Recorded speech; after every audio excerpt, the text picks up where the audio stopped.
Hello. Nobody. Nobody cares. Nobody cares. Hey, now watch yourself. Hey, hey, hey, hey. Hey now, I'm a Hey rock star. now. Hey now. Hey now. No yoke, no throttle. And we're wanting the helicopter controls. Thank you. Fly and save. Go back. This is the Boom. Mini-500 first look. Yo, Yep. bye, GotFriends.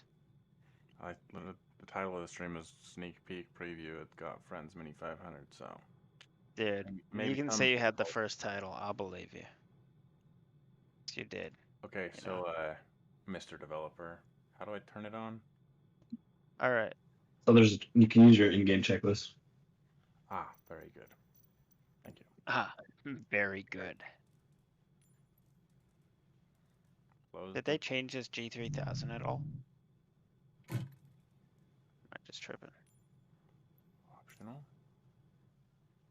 Oh, you can make the compass appear and disappear. Tablet, optional. Sick.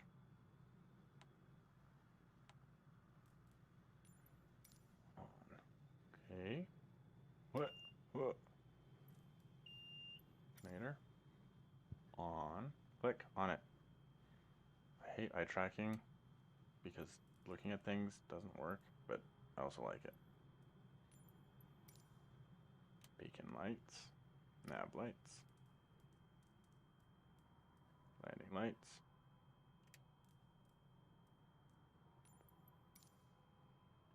What?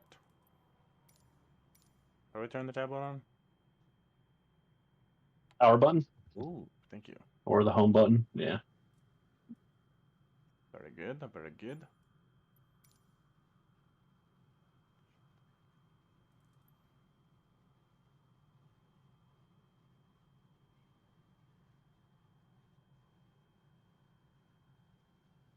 Am I tripping? You guys are in West USA, right? Yeah. What is the MGL? That's your two displays right there. You can see it highlighting in blue in the center. So you can switch pages in order to get different information on the screen, whatever you see fit. What? So zoom into the center of the console. It's those two gray displays with the black writing. So you can change. You can click the white buttons on each side of one of those and go to whatever page you want. Oh, I see. Very good, very good.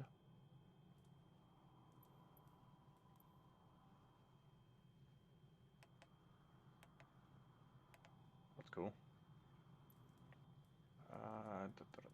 Brightness. Altimeter calibrated. Button press. Oh, I like that sound. That's sick. Clickety click click. Cool. Cyclic friction. Ooh.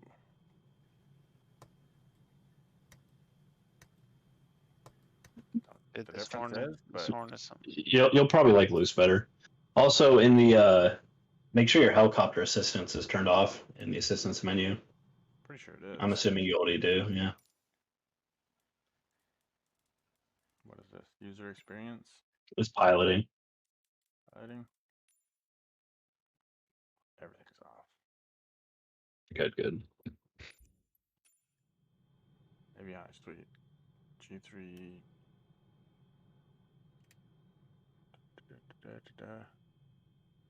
Okay, right there. Cool. Dashboard lights as required. Ooh, I like that. Oh, that's nice. Door visibility. We like the doors. Okay. Let's recenter this view. Fuel valve. That will be open. That's an SU12 bug. It's down there. It will just be spawning open on the apron for now until Alright. we get SU12. Yeah. Fuel pump is on. Fuel quantity is somewhere. Right. Nope. Yeah, it's down there by your cyclic friction. It's right above it. It's the gauge. Aha, thank you. We'll probably put in some of that.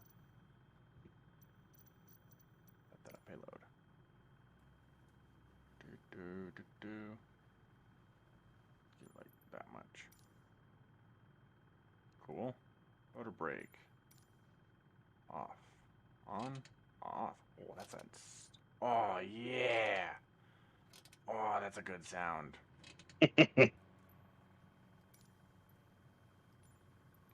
Clear prop, clear the area. I am starting the engine. Remain clear of my Remain clear of my rota. spinning death blade. I am beginning. Unhide your yoke. Oh, Click on the plate where the yoke would go. yeah. The green button's yeah.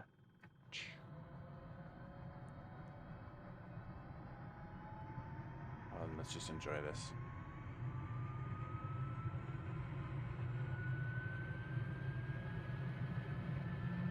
I must recycle my internet settings because I think it is broke. I need to get my feet ready for the movement of the feetsies. Yeah. Got the feet. Oh. Oh. Oh. That whistle.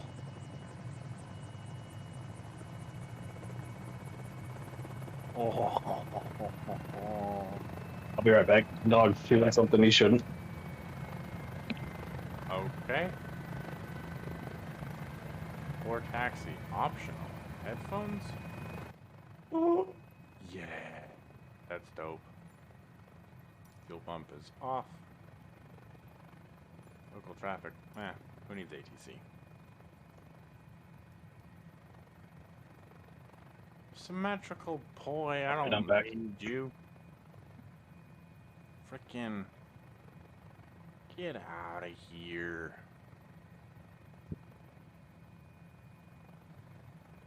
I frickin' have to ban someone? The first viewer is a bot?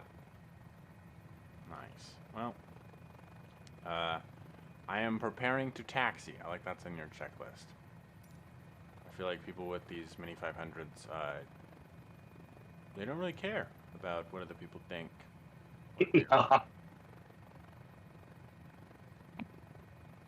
Okay, we're gonna verify aircraft clearance. Air clap. Bop, bop, bop. Oh, he's a cute little bird. It's a sick livery too.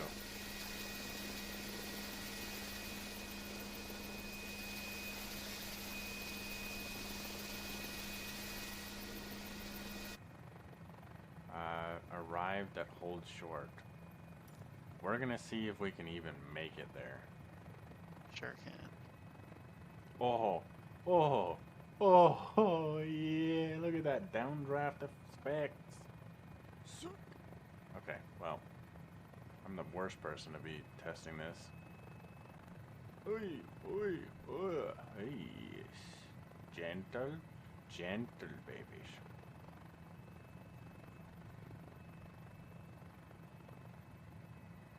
All right, I'm about to take off. I'll meet you there. Okay, I'm just, oh, this flight is nice.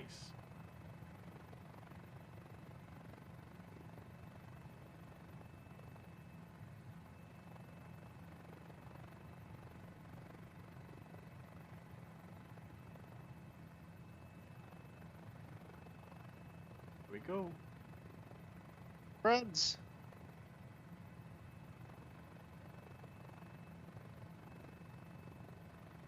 Ooh, nice. The Garmin is persistent. That's what's up.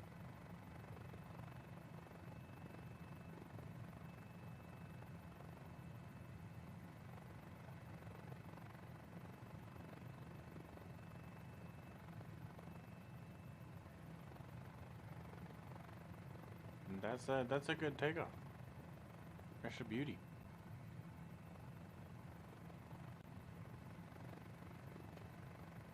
Wish.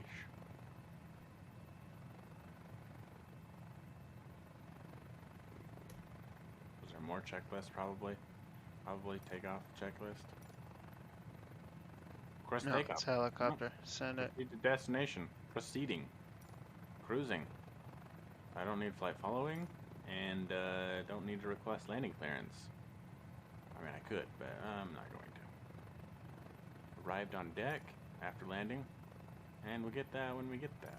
We don't need that. Alright, sick.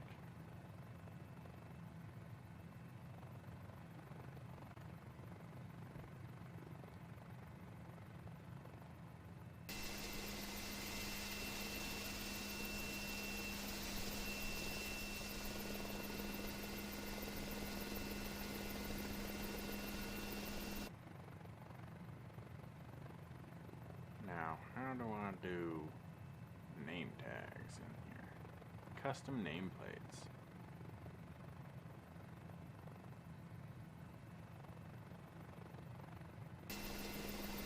Fantastic.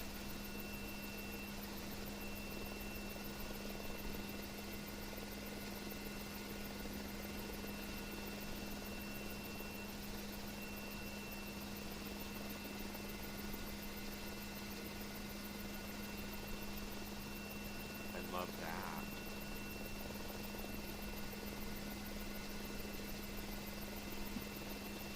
My game just crashed. Be there in a bit. Nice. Oh no, big rip.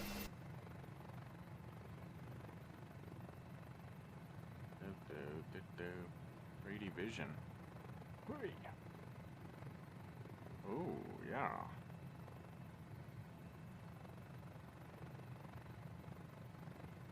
This is sick. This is a dope aircraft. Thank you, thank you. A rotorcraft. Yeah, sorry. This is a dope rotorcraft. I'm just fucking. It's all the same. So, Very, very light and nimble. Does it do tricks? Can I do tricks in it without it dying? I think so. Okay, well, I mean, there's not much you can do. you can go upside down. I'd do a barrel roll. That was easy. Probably not recommended, but it was easy. If you switch avionics, look in the decals on the first set of avionics. Josh put those in there for you. Read the warning. Aerobatic highly encouraged. Hell yes, they are. There you go.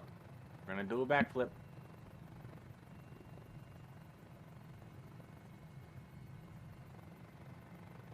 Yeah.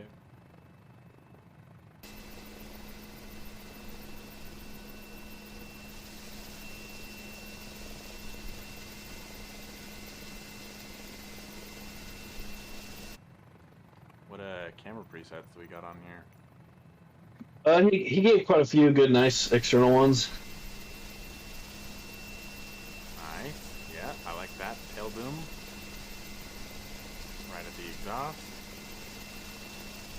Right on the skids. It's cool with head tracking if I can move the camera around.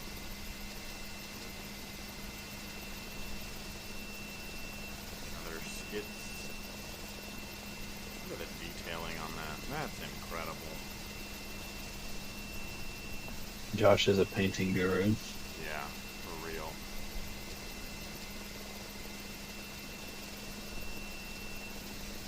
Computer's like stuck on this checking for updates loop. I wonder if it like kicked me offline and then dropped me from the game or something.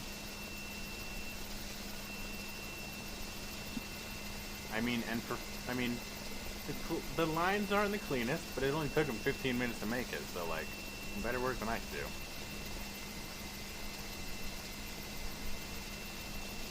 But for a testing package, it's sick as fuck.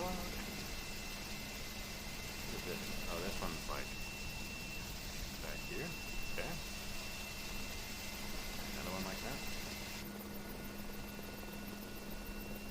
Oh, I don't know how to fly like this.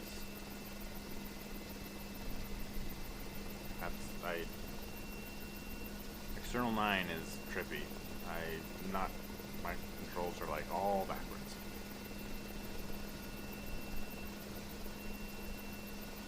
It's a cool camera, but I'm gonna restart my game again. I'm on the update loop.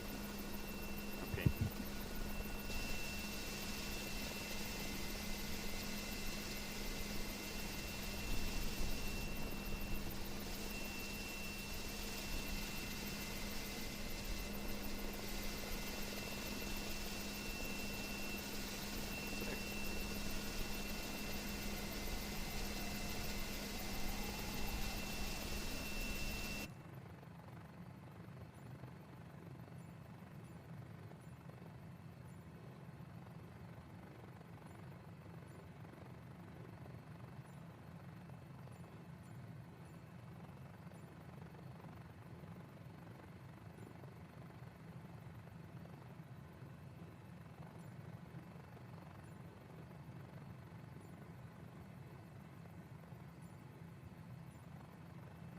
Nice.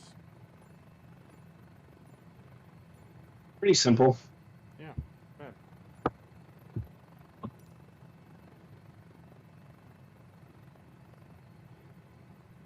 don't really know if I'm on the right path.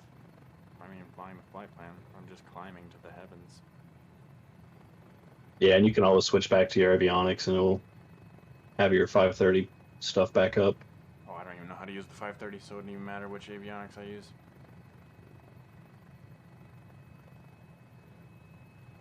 I'm not an avionics kind of guy.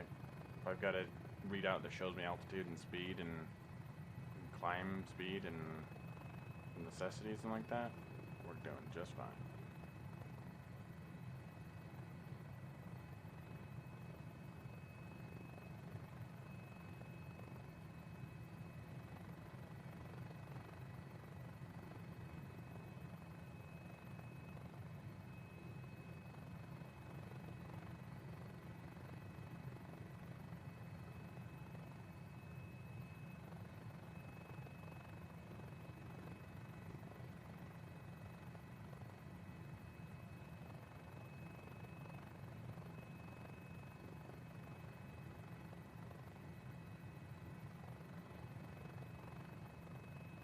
I guess I could probably. Oh, I don't know what happened to my game. I'm stuck in that loop again.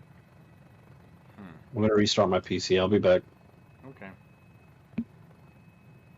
I'm sure I could like post in like the streaming channel and be like, hey, if you're awake at this moment, I'm flying the Mini-500 on my Twitch channel. I mean, we've got 2 viewers. I just don't know who they are because they're quiet. They're in the. Well, I mean, and one of them is Jonks, but one of them is one of these 4 or 5 people that are possibly in the chat. If you're in the chat, make yourself known. Maybe, please. Or don't. That's fine. I'm super chill. Maybe, baby. Oh. Maybe it's Sorry. you and Jonks that are just watching, and everyone else is like, oh, it's a little rotorcraft. That's cute. A little late, baby. I did gotta go to bed here. I mean, look at that guy's arm move when I move the stick. That's pretty fancy schmancy. Not many aircraft do that.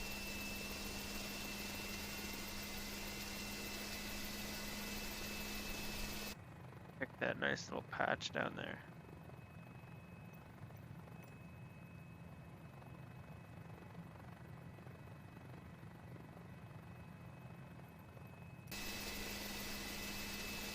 I'm back. He's back. I was just saying how fancy schmancy it is to see my arm move when I'm outside the cockpit. Oh. Yeah, I don't know how many other people do that. I mean, is it hard to do? Kind of. It doesn't work in all situations, depending on where your controls are. The armature gets all funky. This one worked okay. Still not perfect. A little airport right over. Oh, right here. Apparently we're supposed to do a touch and go here, but we're gonna do it a skid and go. A sparky and go.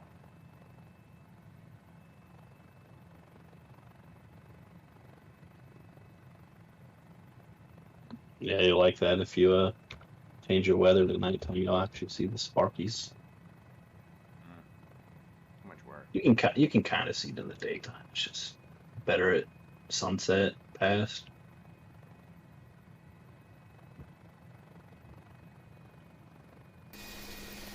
Break those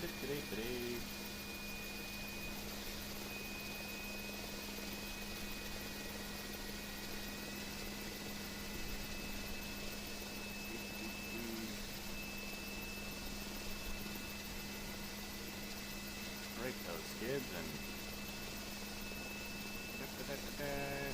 scrapey. Yeah, you can kind of see them. Yeah. Not really. Yeah, it looks way better at night. You can't really see these in the daytime anyway. Yeah, I'll change it tonight at the next airport. Yeah, you'll definitely want to show off the lights on this thing. Gravel put a lot of work into those lights. They look great. Yeah. Well, we can do that then. That's easy. We got flow. We got time, day to just, whoa, time travel. Should've. And dome light switch is like right there. Wow, look at that. Bum bum bum bum. Right, I mean that's a little too dark. Can't see anything. Yeah, I don't even know where you're going.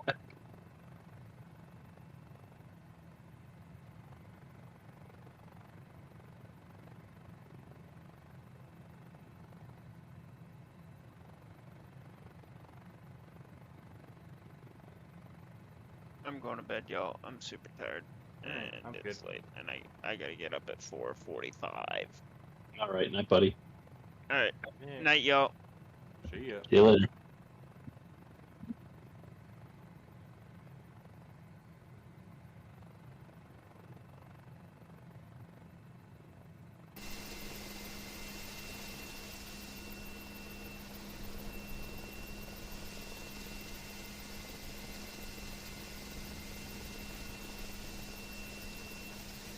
Buying an external is super difficult.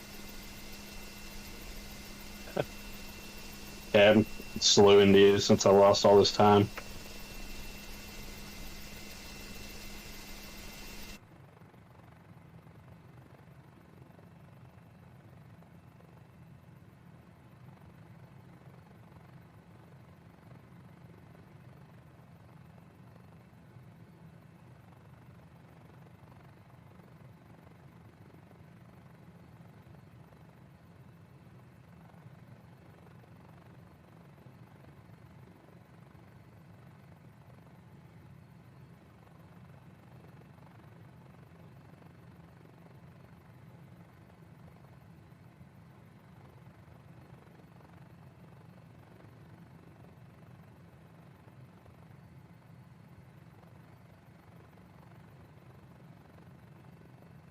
Like 40 knots. Speed this up.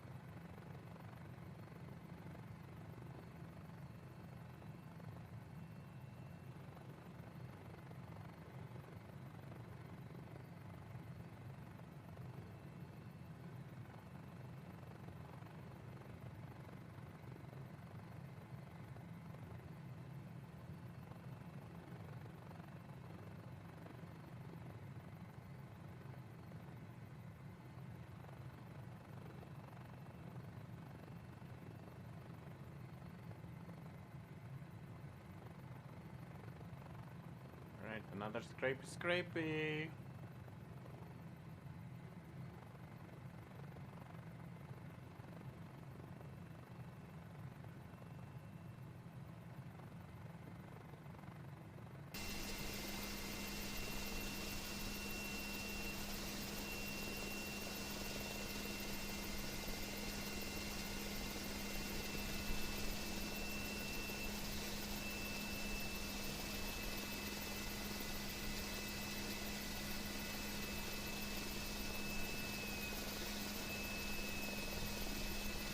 Hey, scrapey. Shitting. Look at those scrapies.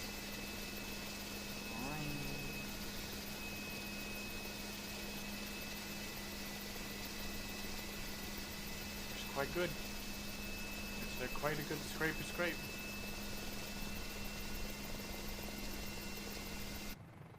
Trimming trees now. Oy.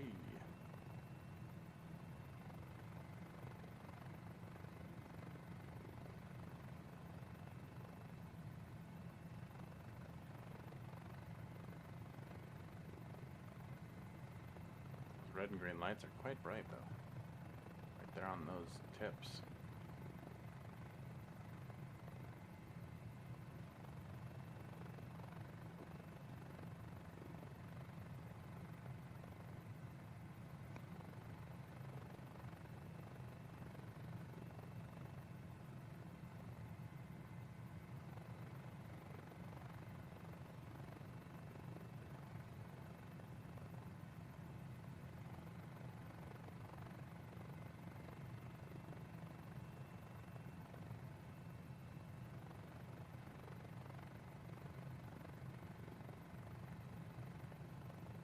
bounced around out here.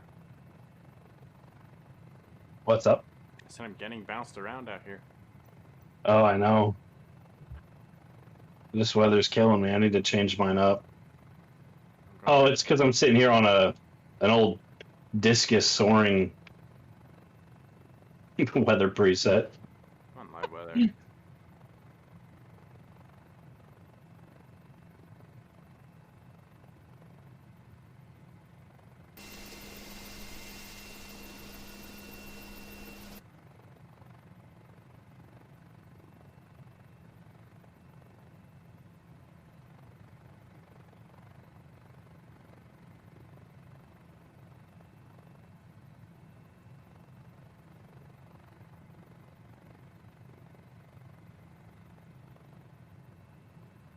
How fast do we burn fuel?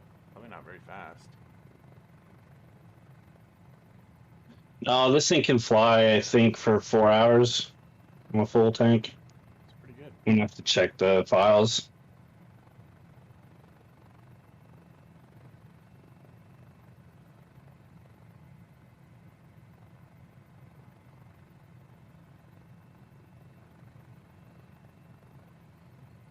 I'm probably not flying to the correct...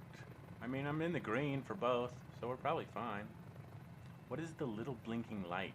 Bottom right? Yeah, so those are your rotor indicators. Yeah? And so since it's blinking, you're currently in an uplift. Basically you have enough lift to generate, enough rotor speed to generate lift. If it's solid, you're in a neutral, so you're able to basically maintain it straight and level. Yeah. If it's solid on the down end, you're dropping, and if it's blinking, you're dropping way too fast. That means you don't have enough even rotor RPM to maintain a safe landing. Solid on the down end? No, blinking on the down end. What's the down end? The other side. Oh, okay. I see.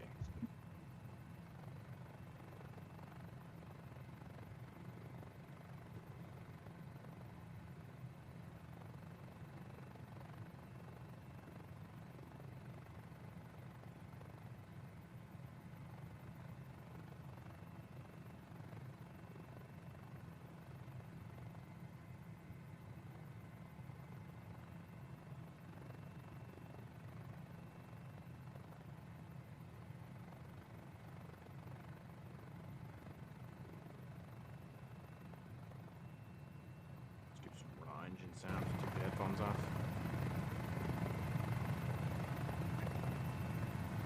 Dude, that whoosh, whoosh, whoosh, whoosh. The rotor blades is so nice. Yeah, Josh added that today, actually. That was one of his new changes. Lovely. The blade slap and the wish, wish, wish. Yeah, our first blade slap was way too big. It sounded like a Chinook. Yeah. This one's much tamer to the size.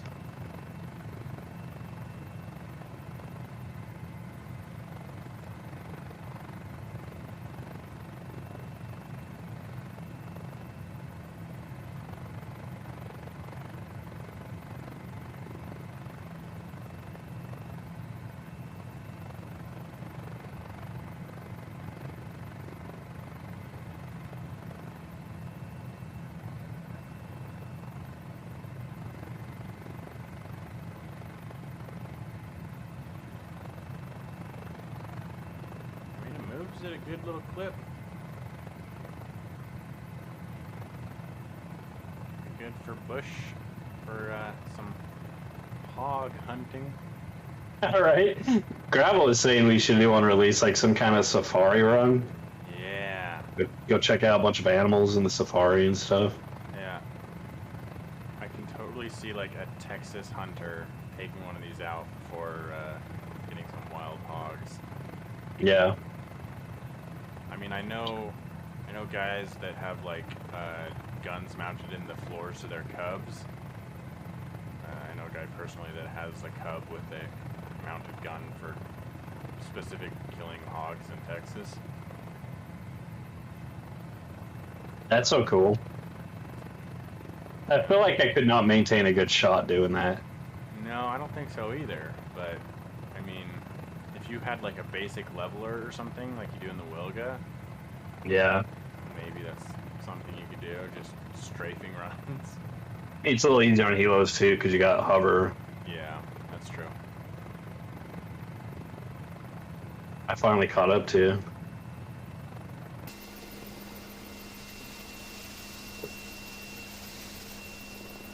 there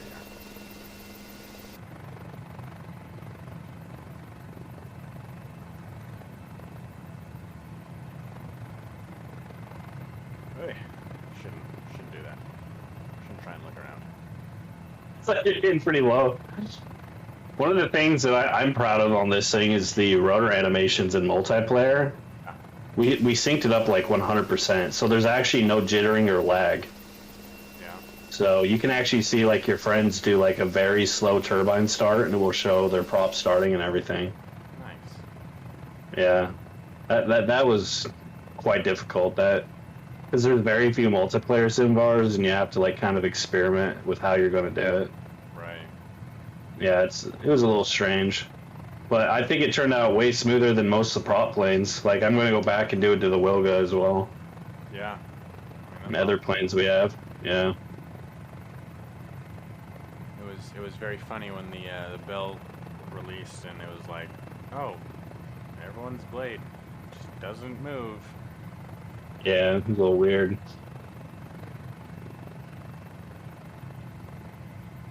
I think what's his name, Wookie, I think it was, released a update for that on FlightSim where he got it spinning. And there's a Wombi. Yeah, Wombi, that's who it is. Yep. I know he's made a rubber duck, a large one. I think he's the one that did the drivable fire trucks, isn't he? Yeah, he did. Yeah. And I think the jet-powered golf cart, or the rocket-powered golf cart. Yeah, I remember that. Is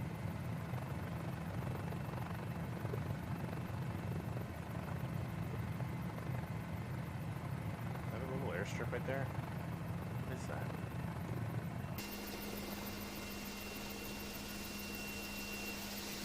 Do you see this as well? Like this white strip? I do. I'm about to go check it out. I'm down by it. It is a... What is this? It's textured on the grass, dude. What in the world? Yeah, it's grass. It's like painted grass. That is super weird looking.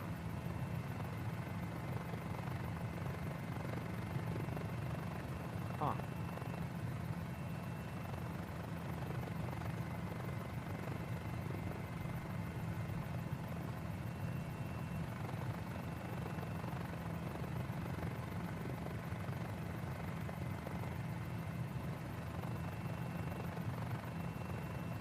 Weird.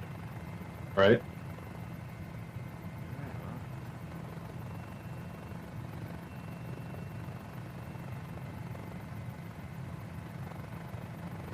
So we move on. Fly as low as we can, as fast as we can. Follow the highway. Follow the highway. IFR. It's a high-speed chase. I actually drove this entire road. Me and the wife, we took a Highway 101, Highway 1 road trip. Yeah. All the way from the border of Canada up near Victoria. Yeah. All the way down to, we went to Disneyland, is where our final stop was. We didn't finish the whole thing, I guess. But, dude, absolutely beautiful.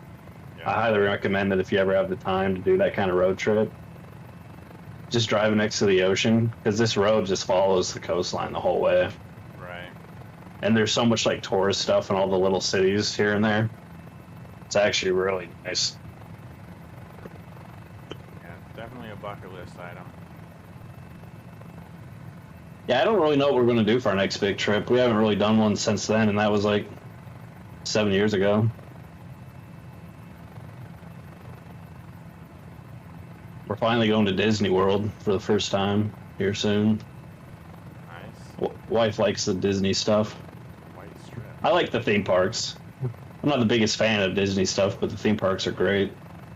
I think it's insane to me that people go and it's just like it's just a hunt for snacks the whole time. Yeah, we're excited for Epcot. We're going during one of the festivals where they have all this food out. It just seems cool to me. There are places with other food, but people will pay money for the Disney themed stuff, I guess. Just go to the park just to eat their special item. Yeah, but No, there's some really cool diners there. One of them we already booked reservations for is like Space 220, okay. and it's you get in like this elevator, and then this simulates like glass beneath your feet, and then you get launched up in a space elevator, and then by the time you get to the top, you're like eating in space. Yeah. So the windows of the restaurant are actually like just giant projections of the Earth and stuff in 3D. Yeah. Looks pretty cool. Yeah, sounds cool. I'm excited for that one. Got another friend who's a part of Club 13. If you know what that is. Apparently it's like Disney's exclusive. Yeah, this Helo's definitely for low flying. It's just so much more interesting. Yeah.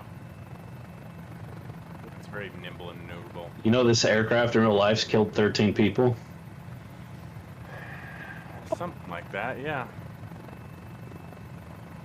I'm sure it's That's why, like, our version is the.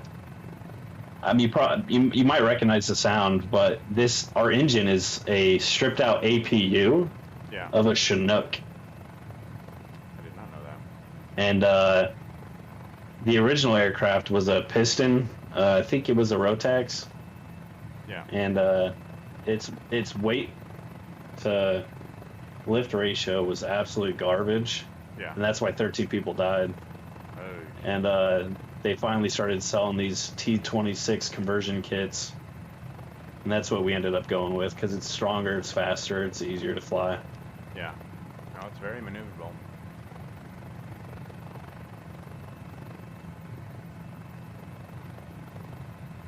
And it sounds good.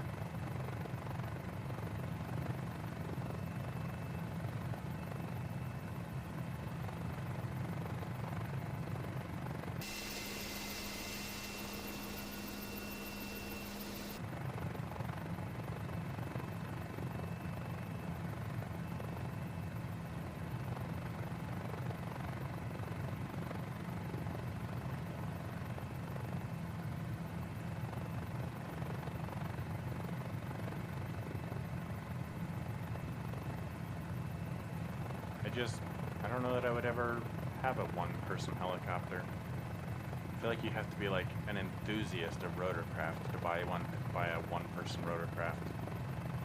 Yeah. This is the exact helicopter. I think you're the one who shared the video that, Diesel.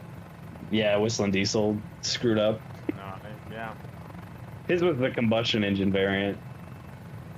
You see how dangerous that thing was. Yeah. And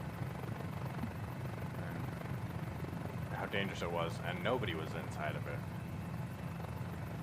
Oh, that's true Whistling Diesel fashion for you. Yep. So I contacted him on Instagram. I think you were there. Did he respond at all? His video came out, and the day after his video came out, he sent me a laughing face, just an emoji. Nice. This guy, dude, destroys the helo, sees my message, and then sends me a laughing face. Yeah. You should send him a Google Drive link for the download. Maybe he'll play it. I mean, he shows he's got the sim.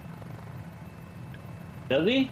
Oh yeah, he was. He was flying at the beginning of the video. You're right. With Bell or whatever the helicopter was that he flew. Knowing him, he'd release the file to everybody. Yeah.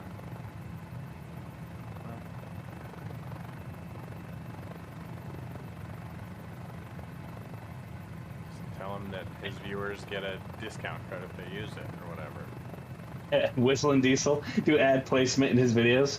Yeah. Go to GotFriends store, type in Whistling Diesel for promotional code. Get $5 off. Yeah, I crashed my helo, but then these guys made another one, and anybody can fly my helo.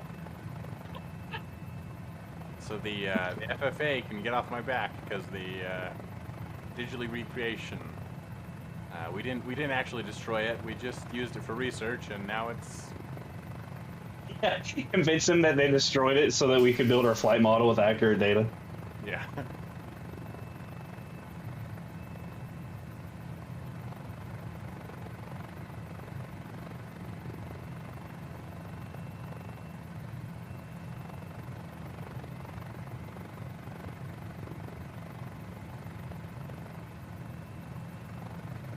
Wow, you're so much faster than me, dude. Just almost full stick. What are you maintaining? About 90? Yeah, about 89 or 90. Let me try to get in a better pitched position. That's one thing I always hated about flying helos was how tired my yoke cam gets. Yeah. You just gotta push forward always. Yeah, I end up flying with my 2 fingers on the bottom.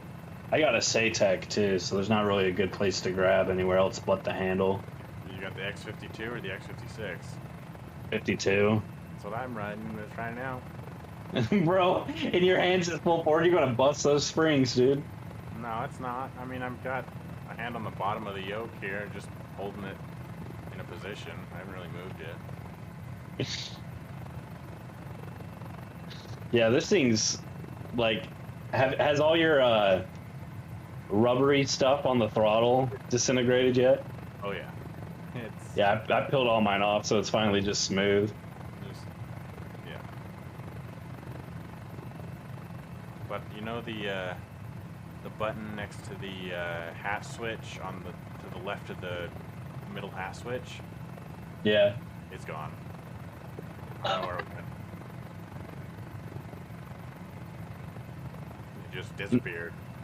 I need to lower my pinky stance because I broke my pinky this year, and every time I fly with this thing for like longer than 30 minutes, which never happens because I just sit there and develop all day. Right. But when I do, it's like crushing my pinky in a weird way. I don't know. But then all at the same time, I don't want to lower it so that my hand's just floating. I want to rest. The lose-lose situation, dude. I wish there was a HOTUS that was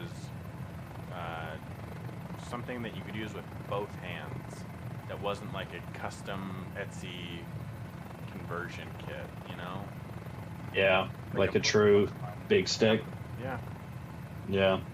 But I see a lot of people taking those really crappy Logitechs and extending them with pipes. yeah, but that makes no sense because that's not how they were designed. Like the sensitivity of this stick with that much leverage is pointless. Yeah. Well, my thing too is you would have to like put suction cups or something, and you'd have to be on a hardwood floor. I'm on carpet. Yeah. I mean, I've got like one of those like plastic things you put under your chair when you're on carpet. Oh yeah, yeah, with the spikes. Spikes of death. Yep. Flip them around as a kid and step on them for self-punishment for no reason. You don't know why you're doing it, but you're doing it. Everybody knows that feeling, but they don't know why they know that feeling. Yeah, right? It's like, why did I step on this? Why did I do this as a kid? Everybody did, but why? I knew it was gonna hurt, but why did I do it anyways? It's like the thing where it's like, if you look at something, you know exactly what it feels like to lick it. You Right? licked it. That you know feeling's just there. Yeah.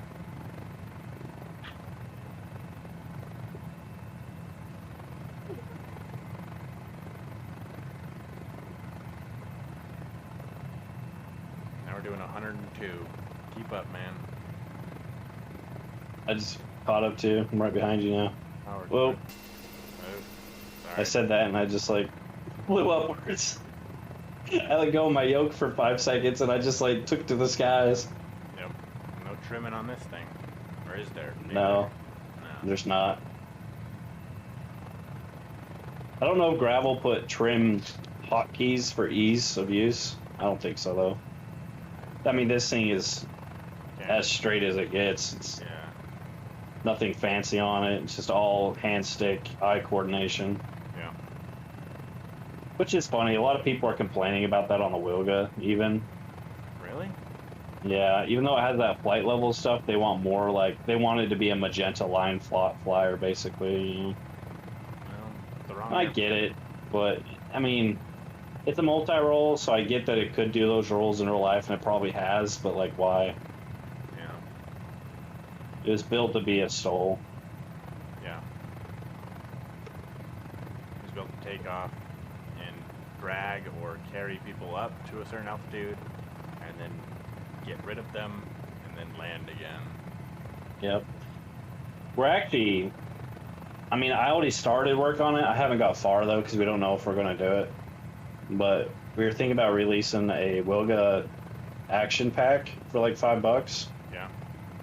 And then it includes like maybe 10 bush trips, a couple missions where you do like skydiving drop-offs, Neat. or we want to do banner tow at Forward Farms because that's what his job is in real life. That's cool. So you can like actually drop down, pick up the banner. We're just not sure. Like, I don't know. Yeah. We're also not greedy at all. Yeah. And so a lot of it's just like, well, why should we do this when we could just release a couple missions on flightsim.to and get people a fill for it? I don't know. Yeah. So we haven't really put the time into it because it's not a product. You know, obviously pay where it comes first. But. Right. That's a cool concept. I don't know that I did a bush trip one time in the sim and then never again. They're kind of boring. And I'm not a. I haven't even done one. Not a because fly by a digital timer kind of guy. Do they let you select your own aircraft and stuff? No, you gotta fly the aircraft. Yes. And then you gotta use like the digital timer and fly by a heading for 13 minutes, and then reset the timer and fly by another heading for 13 minutes or whatever. See, this is why I never got into missions and stuff. I didn't care for it because it's like when Reno Racing came out, I was stoked because I'm like, the GB, people are gonna be racing that thing. Yeah, and then it was just the T6 Texan. Yeah, and I was like, this is stupid. Yeah. And then when they had the template in place, I was thinking, okay, gliders are coming out. You're going to do like, you know, timed glider flights. People do racing championships all the time. Yeah. You know, all they had to do was unlock those missions so that you could be in any type and just like fall into a class. Yeah. Or something. But I mean, when we did Reno races in the Vertigo, like a year before Reno races were a thing in the sim, that was a blast. And it was, you know, we had our own timed heats. Yeah. And then it kind of fell off when the Reno races popped up because we were like, well, we can do the Reno race, but it was not the same. Not the same at all. Yep. And also people were just there all the time on any server we tried.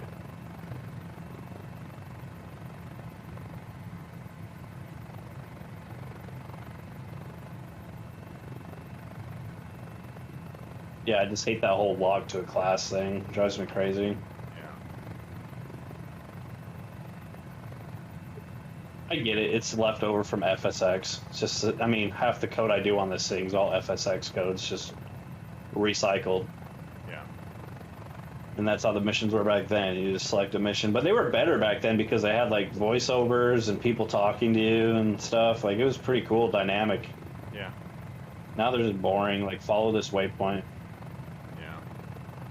So, yeah, I've never done one, like, bush trip-wise. I just don't care for it. And also, I believe they're also not multiplayer. I think you can go into the code and like change the 1 or the 0 to a 1 for multiplayer, but default they're not multiplayer. So. Oh really? Yeah. Yeah. So once you start a bush trip, you don't even see people around you. Yeah, you can't do it with your friends. You can. That's boring. Yeah, it was really boring. So I did one once, and then the guy was like, "Do you want to do one with me?" And I was like, "How?" He's like, just change this 0 to a 1. You just gotta edit your save files. And I'm like, oh, that was before I started building anything or painting liveries or anything. I was like, yeah, oh. so you're like, this is a pain in the ass. yeah, it's a pain or it's sketchy or whatever. Like, no, it's easy. So I did it, and I was like, this is still boring, but it's boring with other people. So I never did one again. And then the only other like mission training thing is they're like when they did the bush flying update or whatever, and then it was in the icon, I was so disappointed. I was like, this is not bush flying.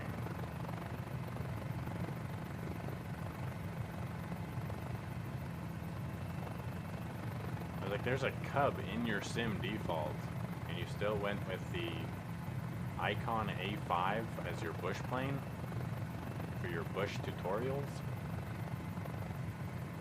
Oh, icon. That's kind of what we're doing this year. We're doing like 4 big releases. Yeah. And then we're doing like 4 small releases like this one that are like kind of small kit planes. Yeah. Our next kit plane is going to be badass, dude. You're going to like it. Sweet. It's like it's a lake hopper. So it's a recreational vehicle. It's not even tagged as an aircraft. But it like has a max. Now, John, stream exclusive that you're just telling everybody that nobody's gonna watch this? I don't care. Okay. We'll let the 3 people that watch this replay VOD Okay. All right. get a sneak peek. Sneak peek. But no, it's I'll have to show you pictures. Okay. It's really cool. It's like this little ski-doo mixed with a aircraft, mixed with a glider, and mixed with a little Rotax. It's electric engine. It's like the same kind of engines on the Discus 2C, like the FES, but it's strong enough to take off from water. Interesting. So you only get like 2 hours flight time, but you only have a max altitude of 3,000 feet. Oh, wow. It's meant to be like a lake hopper. So people are going to be doing challenges to get from one lake to another lake. It was like the perfect like Lake Powell aircraft. Yeah, that's basically what it is. You know, it's a recreation. Yeah. It's really neato. So is that 3,000 feet above ground level or 3,000 elevation above sea level? I think it's above ground level. Okay. We haven't really put anything in the flight model that way. So we might obviously adjust it for the sim, so it's not completely it would limited. work in Utah if it was above sea level. Yeah. You are in Utah. I forgot about that. Yeah. I grew up there. Yep, we've talked about this, how much you miss Cafe Rio. Oh, shut up, dude. Why would you even bring that up? Ah. I'm a lover now for Costa Vida. What? I think I dropped Cafe Rio and I went for Costa Vida. I went for the first time this Christmas, and I was just like, this is Cafe Rio, but the flavors were a little different. And then I looked up the background story of like why they're so similar. And apparently the husband and wife owned Cafe Rio. She got divorced, took a bunch of his money, and then made Costa Vida. That's a Utah thing for sure, right? Yeah. Eddie. It's like doing the Mike and Ike thing, stripping Mike from Ike and then starting your own candy brand.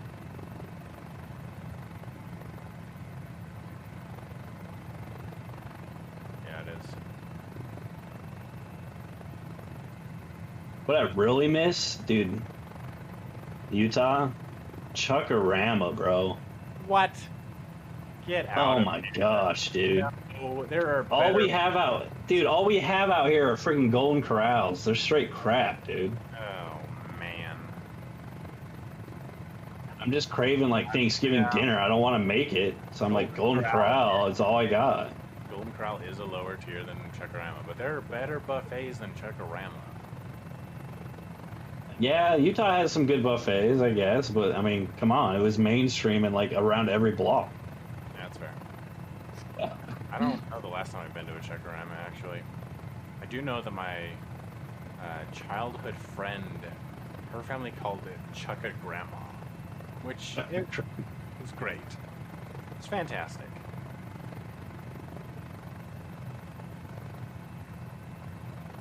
Man, I kind of miss Utah. You know what I really miss from Utah? Was my go-to every damn summer, dude. What's up? Lagoon. Lagoon is a solid place. Dude, that is the best, like, big theme park that's not on a big list. You know what I mean? Oh yeah. Have you rode the Cannibal yet? Not yet. Oh my gosh, dude. That's like Disney tier quality.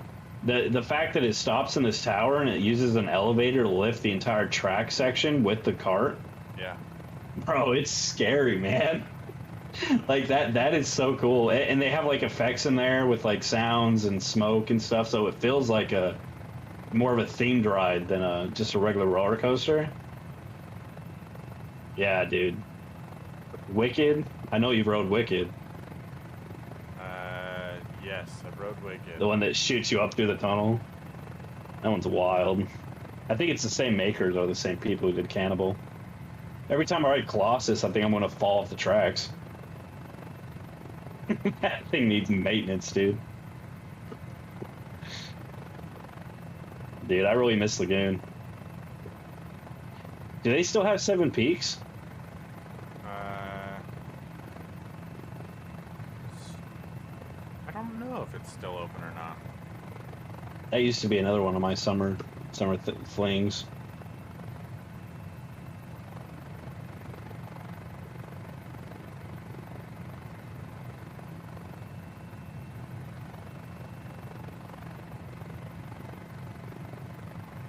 Where do you live? I'm out South Salt Lake area. Yeah. Dang. You're fun. You're far away from all the fun stuff, dude. Where's the fun stuff? I mean, you're not far, but like Lehigh, Farmington. What is fun You're- in Lehigh? Are you kidding me? Lehigh has great stuff, bro. They got Thanksgiving Point. They got that VR virtual reality theme park. They have the VR virtual reality theme park? You mean the Void that doesn't exist? yeah. Is it gone? So I know the guy that helped develop it, like develop the code for it. Yeah. And I actually went and did the Void experience, the Ghostbusters experience, before it even went Oh. mainstream. And it was Was it cool? literally the coolest experience ever. And I think they did like Star Wars, or they did something at Disneyland or whatever. Yeah. Oh, there's someone in my chat. Digistart Weirdo? I don't know what Digistart is, but it started Evermore in the grid too. Oh yeah, Evermore. Evermore's there. Yeah. I didn't know that he started. I don't know that guy. Yeah, Evermore is the same person that did the virtual reality place. Right. So I don't know that guy. I know one of the coders, but I don't know that guy that started it. But I don't know. I don't know if the Void even exists still in Lehigh. I know they had this like giant plan with like that big theater-looking building, but I think it might be part of Evermore now. Really don't know. I feel like it was something that happened in Utah, or started in Utah, and then it just happened everywhere else but Utah. Utah got some great things, though. I was surprised with how much stuff is packed into one state. Pancakes would like to also add that we have good rodeos in Lehigh, apparently. Oh, yeah. Yes, sir. Rodeos, destruction derbies, bro? They don't do that anywhere. I only go in Utah, they got demo derbies, dude. I've never been to a demolition derby in my life, and I feel like man. Out. That is like... Okay, so you've ever been to a Monster Jam? Nope. What? I know. You're missing out. Monster Jam they got in Utah. They got demo derbies. They even got those crazy guys that do tricks on the motorcycles. They made a whole show about these dudes. They're my next door neighbors. They were in Utah. They have like an RV. Oh shoot! Why can't I remember their name? It's not like the Nitro Circus people, right? Yeah, Nitro Circus. Yes. Okay, so I know. What's his name? King. What's his face? King. Doesn't ring a bell. What's his name, man? I remember passing that every day to my house, though. They got freaking RVs out the front. You know, they're partying every day. I was like, damn, dude. Yeah.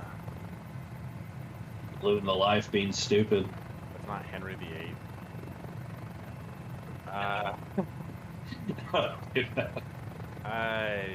What is his name? Oh, Godfrey. Something Godfrey. That rings a bell, actually. I specifically, I think their stay at the house, I can't remember his first name, but it's Oliver. Is his last name. But, yeah, they were always there. I could tell because I'd go outside to go clean up dog poop, and these guys would be in the back jumping their freaking motorbikes off the little hill we had in our backyard. Nice. Free Nitro Circus show.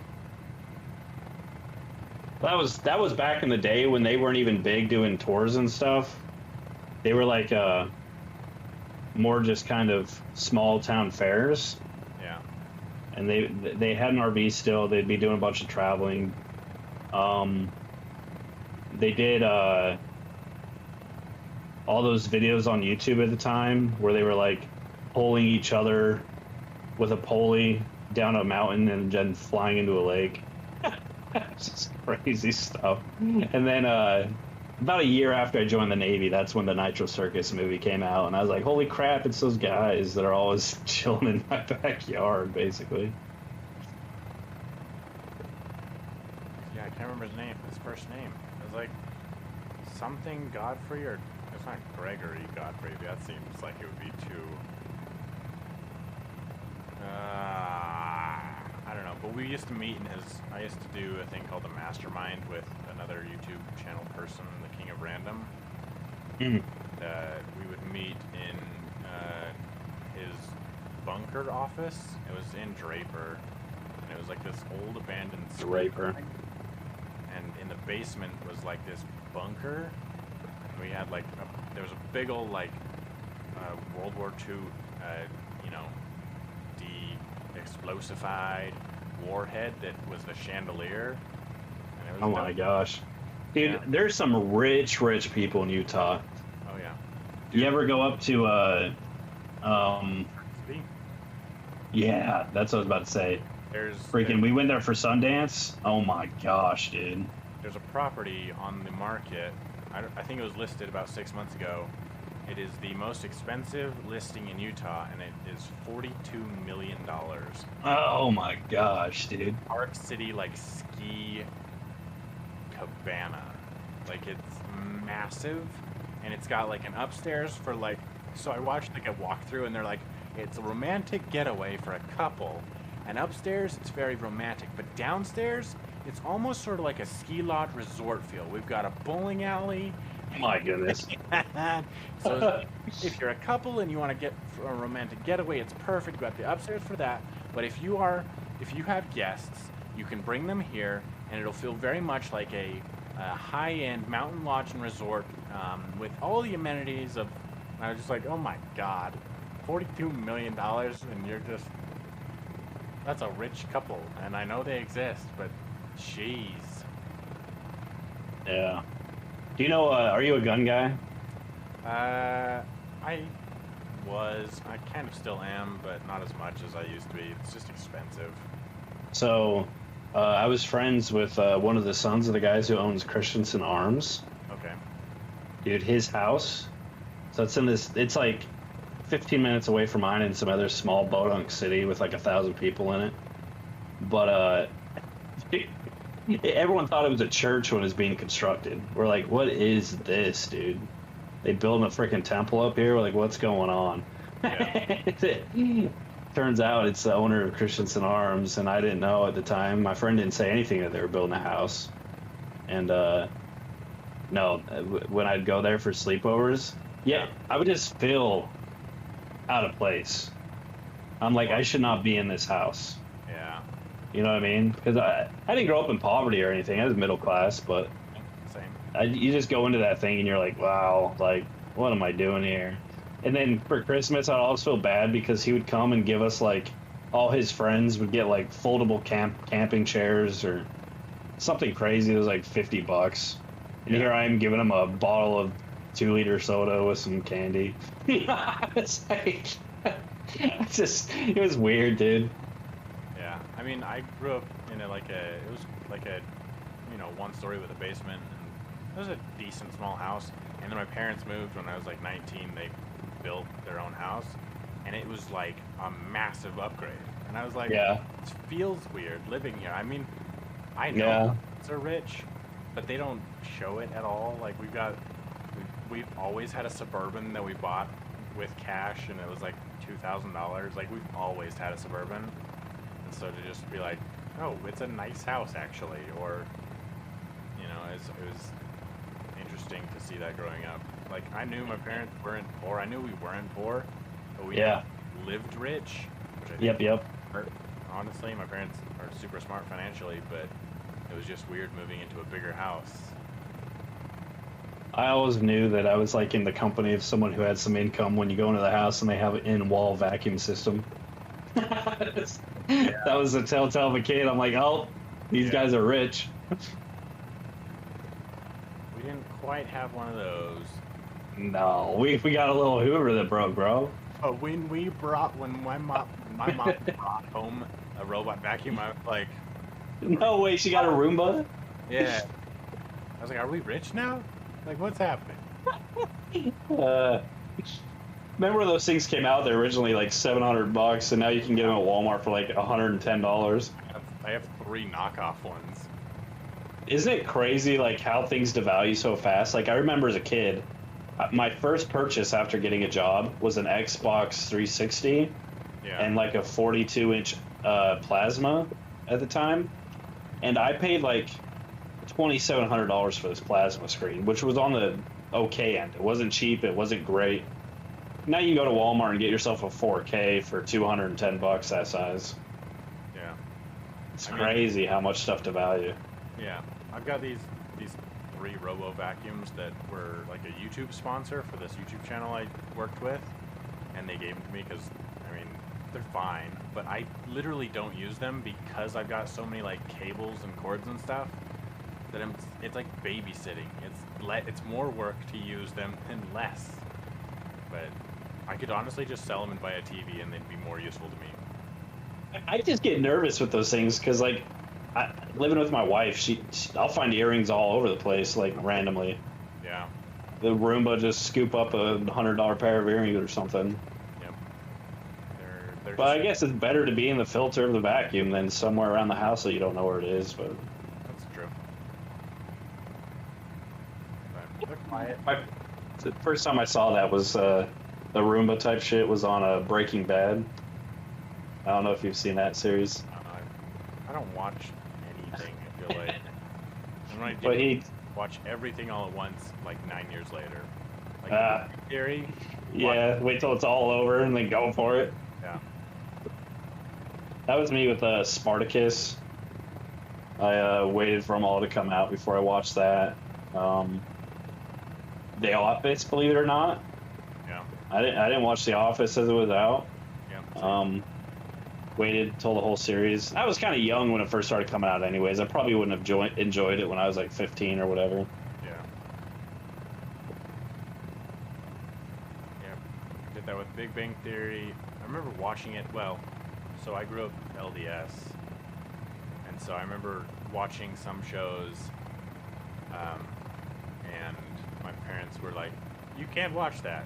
I'd be like, oh. Nope, same way. I was LDS growing up. Same thing, dude. My mom was, she wouldn't let us go watch Harry Potter in theaters. Yeah. She said it's too demonic. And I was like, okay. Yeah, well, they're promoting black magic. I was like, what? SpongeBob. So I've actually never watched much of SpongeBob. We didn't have like cable or anything, so we had like the Saturday cartoons. We had Hannah Montana and Sweet Life. And Sweet Life in Thacker County. yes, sir. Oh my gosh, dude. And Emperor's New Groove. Did you go up on like the Nickelodeon game shows like Double Dare and No, we didn't. We didn't have cable. The first time we ever watched any of those shows was like when we got Netflix. Oh man, dude. Back when Disney was promoting through Netflix. Yeah. That's crazy. We watched all Wizards of Waverly Place. We watched everything. Yeah.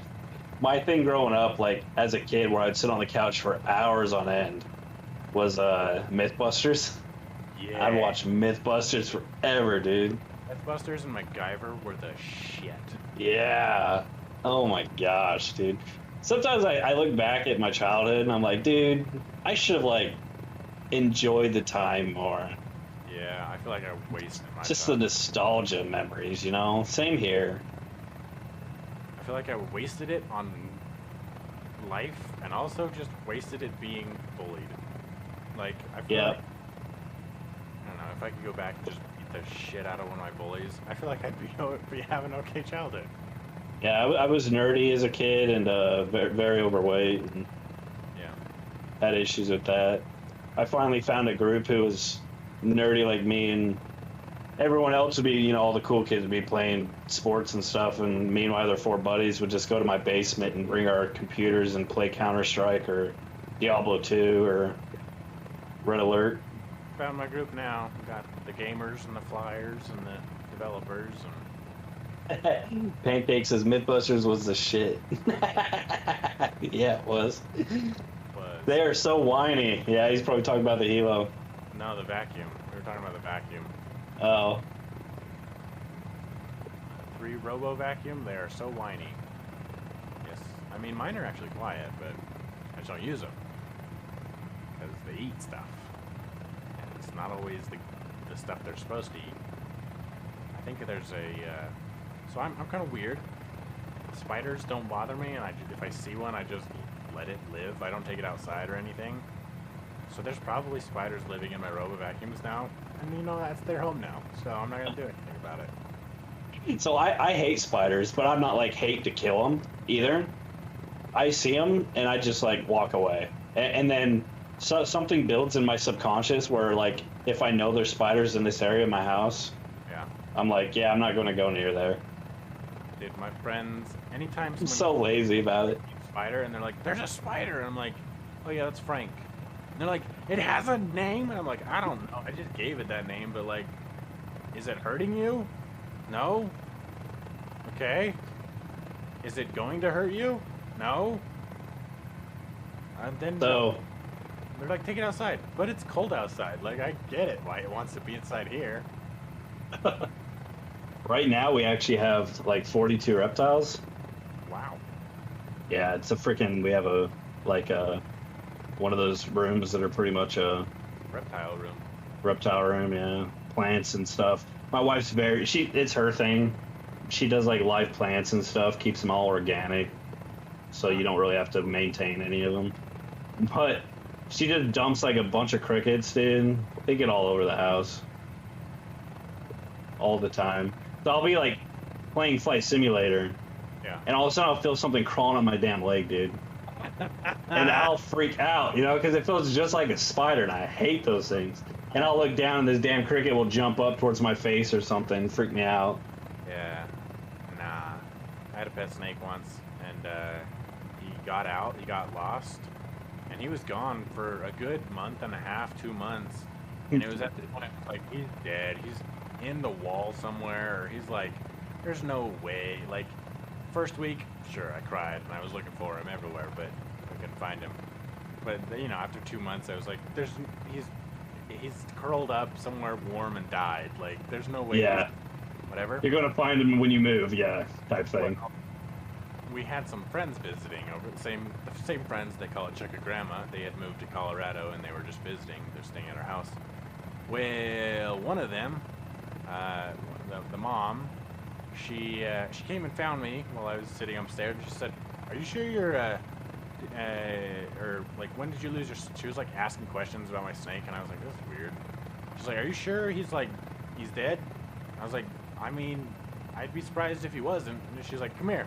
We go downstairs. She picks up the pile of warm laundry, and he's just chilling, sitting there on the floor underneath her warm laundry. Been living on your scraps. Just Oh man. he was still alive. He was still kicking. But what's funny is he never grew any bigger after that. Like he always stayed that small, tiny. It's like it stuts at his growth almost. Yeah, he was a corn snake, and so he got like the size of a pencil or a little bit bigger, and he never got any bigger, no matter how much we fed him or whatever. And like, my friend got a corn snake the same day I did, and his was like the size of a hot dog or bigger. Like, it just got huge, and mine just always stayed small. Dang.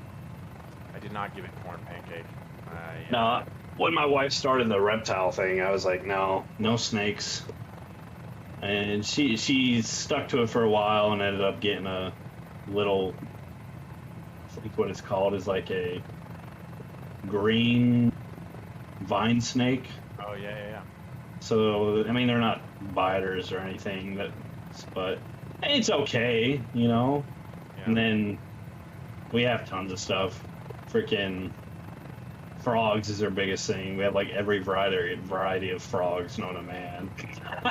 It's dart frogs, tree frogs, red-eye tree frogs, dumpy frogs, bro. We got frogs up the butt.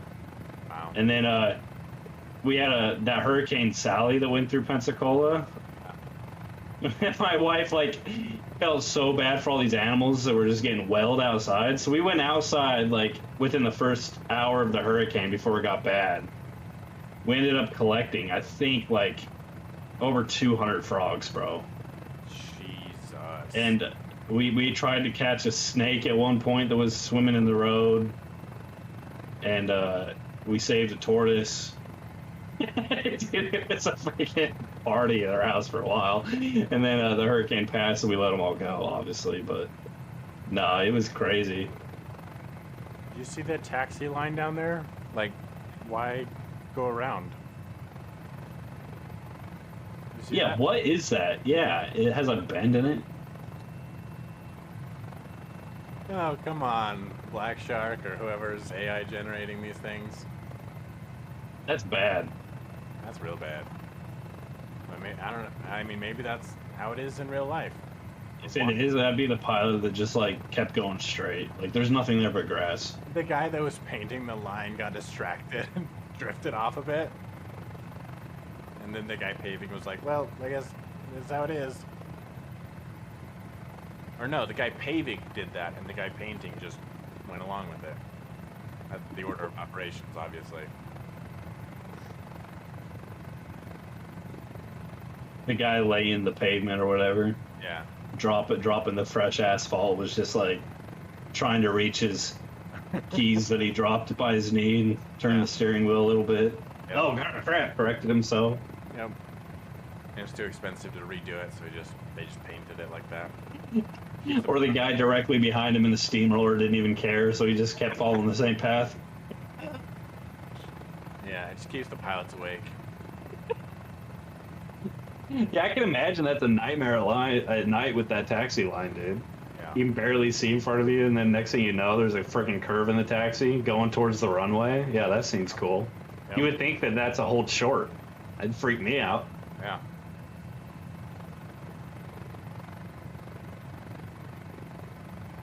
So you do like your job's like HTML, right? Like computer services or something. I do digital marketing and branding for a. Okay.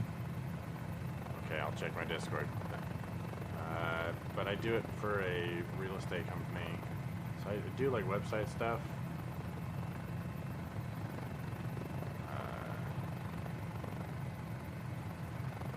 My friend was trying to get into that kind of stuff. He was one of my old coworkers. He gamed the system, bro. He's an asshole. So he like did like I got all these contracts for these marketing campaigns that he's supposed to manage, right? Yeah. And then ended up going to like these sites like Rework and shit, hiring people for sub pay from India and shit like that to manage these marketing campaigns. And then he's getting paid the buku dollars doing nothing, bro, because he's having all these little scrubs who are making enough pay for their countries do all the work for him. It's like, bro, it's so bad. He was always trying to find the quick hack to money in life. Just like, oh, I'm gonna start up this trash company where, you know, all we do is deliver this bin. People use this giant trash Connex box, dump all their stuff in it, and then we just come and take it to the dump and make a $300 rental fee. And I was like, oh, you're just trying to scam, bro. Yeah. This is Pancakes. He's gonna be in the voice. Yeah, channel. yeah. Hey, what up? Good to meet you. Good to meet you. Sorry, hold on. You're good. Discord settings. But yeah. Anyways. Yeah, so I do. Bro, why are we so far out here? We're just following the flight plan, I guess. The open ocean. Straight line across. In a Mini, bro. If I lose a rotor, I'm dead, dude. Hey man, it's not that far. Are you guys in the same helicopter? Yeah. Or... Yeah. Well, Yeah, I'm one of the developers of it. he developed Oh. the aircraft or the rotorcraft or whatever. He's back there Oh, behind me. that's pretty cool. I'm curious. Do you like just make the 3D model and then No. like I mean, plug in specs? It's very complicated. So we actually have 4 people on our team. We have a 3D modeler, we have a sound and texture guy, we have a flight modeler who like actually, you know, does all the flight dynamics of it, makes it fly like the real world counterpart. And then I'm specifically the coding. So so whatever, like I take like the 3D file, I animate the ailerons or whatever, and then like go into code and then make the ailerons work. Helicopters have ailerons? But no, just in general Okay. aircraft. But Sure. Oh, okay. Right. that's kind of what I do. I just kind of link things from the 3D model to the game, and back and forth. So it's quite complex in order to figure it out. But we've been doing it now for about a year and a half, and this is going to be our 4th release? 5th? yeah. Yeah, 5th release. Kind of Why'd excited you for pick it. this helicopter in particular? So this is the Revolution Mini-500, and we just I don't know. We saw this thing one time looking up because we were looking up aircraft to do next, and we saw like the MD-500, and then all of a sudden we were scrolling down and saw a picture of this, and we're like, dude, that thing's sick. Saw the stuff on it, a little kit helicopter, and ended up getting in contact with the owner of Revolution, who he's not a cool dude. That guy's kind of a strange character, I guess. But they were bankrupt and stuff, so they didn't really help us out in anything. So we ended up just doing all this ourselves and having to find specs and talking to people who, you know, actually flew kit helicopters about this size and stuff. Very similar to like the Mosquito and things.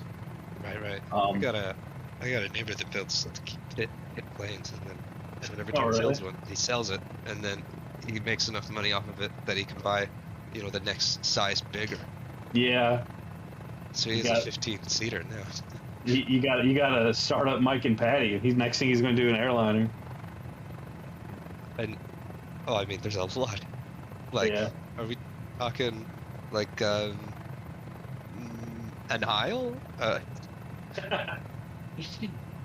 So do you own Flight Simulator? No. Although, funny enough, I do own like a cockpit simulator setup. Oh. Oh, what are you doing? Getting Yeah, this you got thing, X-Plane or man. something? What are you doing? Yeah, for sure. Dude, I'm embarrassed by it. All right, like every time I like find one at like an arcade. Oh, actually, I was at the Leonardo Museum up in Salt Lake, like 2 weeks ago with my girlfriend, and they had like a flight simulator set up, but it was like Maverick themed, like Top Gun Maverick. Oh yeah. That was a ton of fun. Oh, that sounds cool. It's like just how low and fast you can fly. Wow, I'm that's going cool.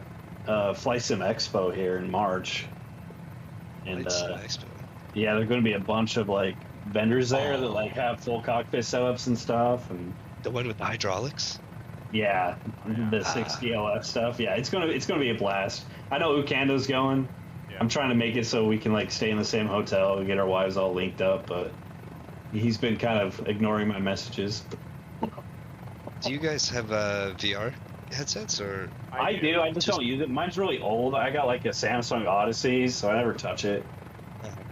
It's a bit of a hassle too sometimes. That like I've got 4 monitors right now, Like one's running my moving map, one's running the streaming software, one's running the sim, another one's running Skyforce Sim NG, even though this helicopter doesn't have it for some reason. I don't know why I'm running it. I think I was gonna plan to run the RV10, but then run this thing, so it's fine. But in VR, I've only got the sim and whatever I can pull in with like in-game panels or whatever supported. I don't have moving maps, I don't have anything like that. So I have it, Yeah. it's really cool, but it's also like you gotta commit to just using the sim. No, I completely feel you because so I use Track IR, and I don't know if you know what that is, Pancake, but it's like a hat you can wear, and eye tracking, yeah. yeah, basically, it's so that's what he's using right now. I'm That's why it using- kind of looks I'm like using- VR. Are you using Toby? Yeah, using Toby's cool. That's the eye We've tracker. got the eye tracking and the head tracking. But yeah, that's what I do usually. Is I do head tracking, and then I'll have like YouTube or in this case Twitch opened up on the other monitor. Yeah. But I'm definitely one of those people where I'm flying a leg and I like to watch something on the side, look at something going on. Like, Yeah, I'll like look I over don't like little nav maps on my left or the stream labs on the right. And it looks like I'm looking out the windows, but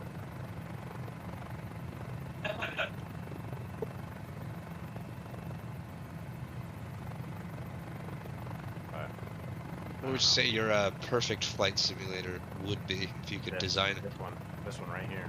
yeah, I'm not gonna lie. This Yeah, is probably the best software. simulator that's come out to the market in years. Yeah. If I could choose to do something to make it better, I would use the same framework, but I would incorporate multi simulators into one. I'd have a truck simulator, train simulator, car simulator, all in one world.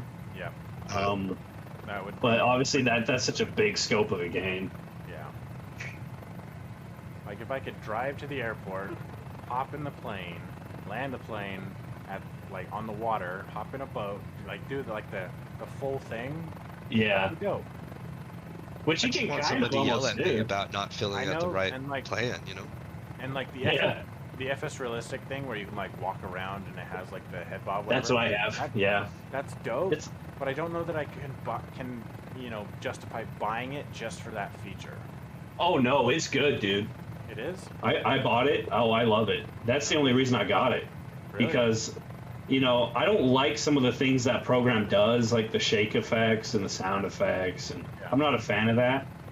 So I turn all that off, and I only use the walking feature. I'll have to show you one time on stream. It's really cool.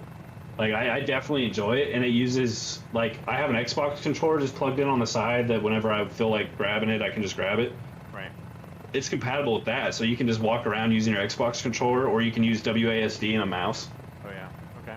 So it just feels like a first-person shooter. Obviously, there's some weirdness to it. Like I think Yeah. when you're doing it, the person's just floating around. Loading. Yeah, Yeah. but I mean, it feels Is that good. not how you guys walk around? Yeah. Oh, So, sorry, might just be me. Okay, what I'm really curious about, what are you guys' thoughts on, like, DCS? DCS is the ultra-realistic, like military simulator. Too realistic? What? No, no. I mean, let's say it's just realistic enough that at one point they had to remove weapon ranges because they were classified. So. Oh, they have a world of tanks. Somebody leaked the documents. Yeah, so it's super realistic. I would say that that's probably the go-to if you're kind of a jet guy, fly fast, combat dude. So like, I don't know. You talk about it more. You fly it a lot, don't you? I don't I touch don't- it that much. I've never done DCS. Will has, but Oh, I it's heard- Will. That's who it is. Yeah. I heard from, I don't know if it was a DCS developer that had transferred over to Microsoft or vice versa, but he said that DCS is the most realistic sim, but Microsoft can do everything DCS can do. But DCS can't You just do got it. everything. Yeah. DCS can do everything that Microsoft Flight Simulator can do. Think about it this way, Pancake, is like DCS is like super realistic aircraft. Most of them are done in-house. However, they're limited on the world. Like in Microsoft Flight Simulator, you have the entire world to your scope. Like I could sit here and cross the ocean and fly to Japan if I really wanted to. But like DCS, you're limited to like kind of a map. It's a big map, It's a big map, but still a you're map. limited.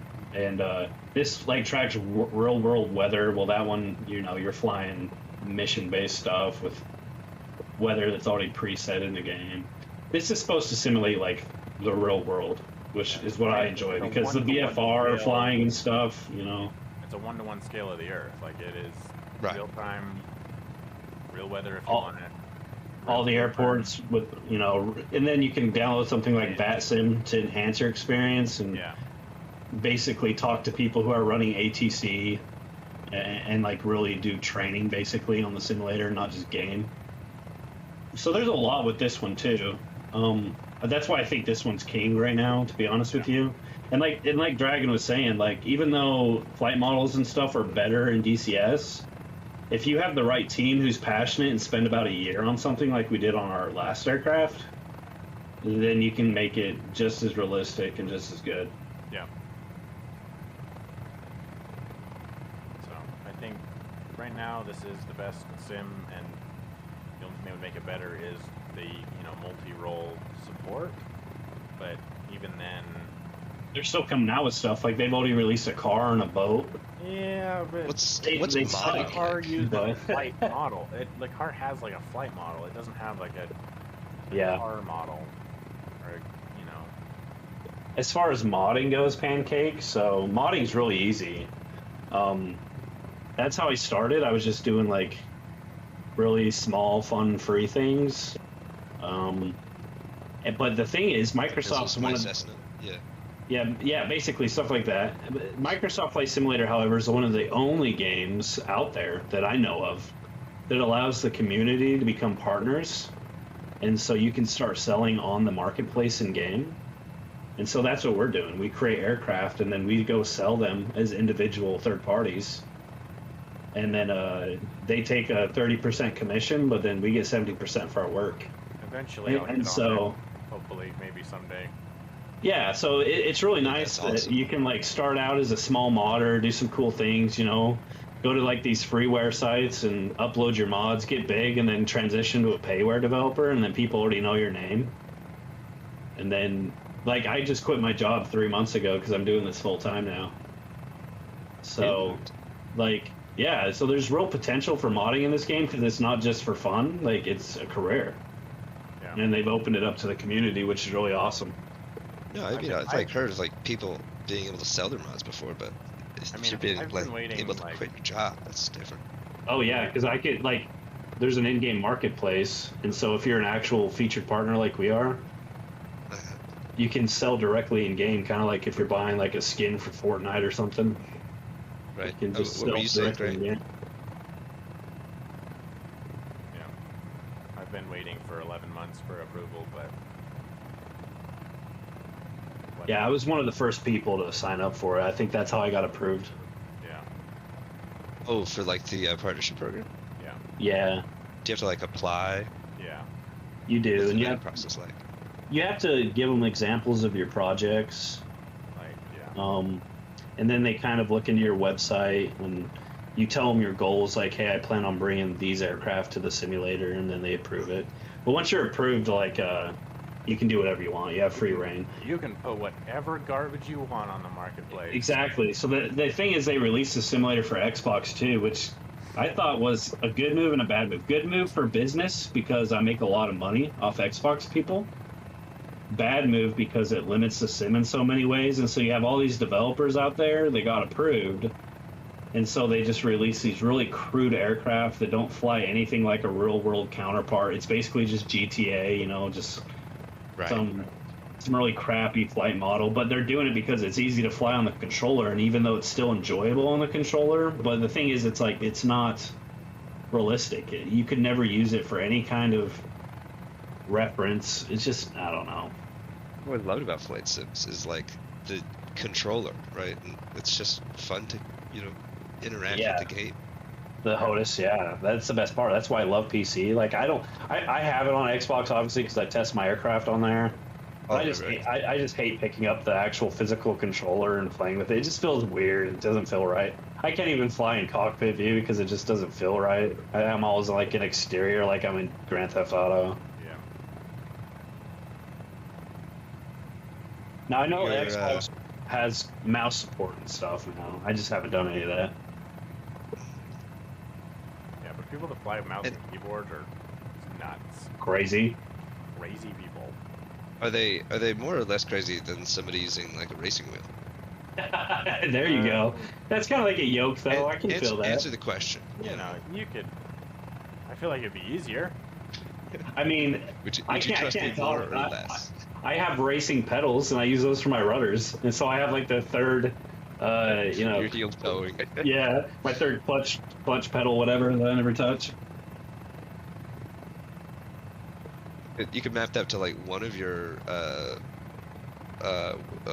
flaps, you know. That's smart, actually. Drop my flaps with my foot. No, That might save me. No, eventually I want to get like a nice full setup with like a radio unit or something. I'd use it for your NOS toggle. Oh, there you go. That's thinking, dude. Yeah, one of our aircraft, in case you didn't know, Pancake, we put nitrous oxide in it because it was a racing aircraft. Yeah. Yeah, it's sick. But yeah. Okay, so that one BMW 6-cylinder engine that's in like so many planes.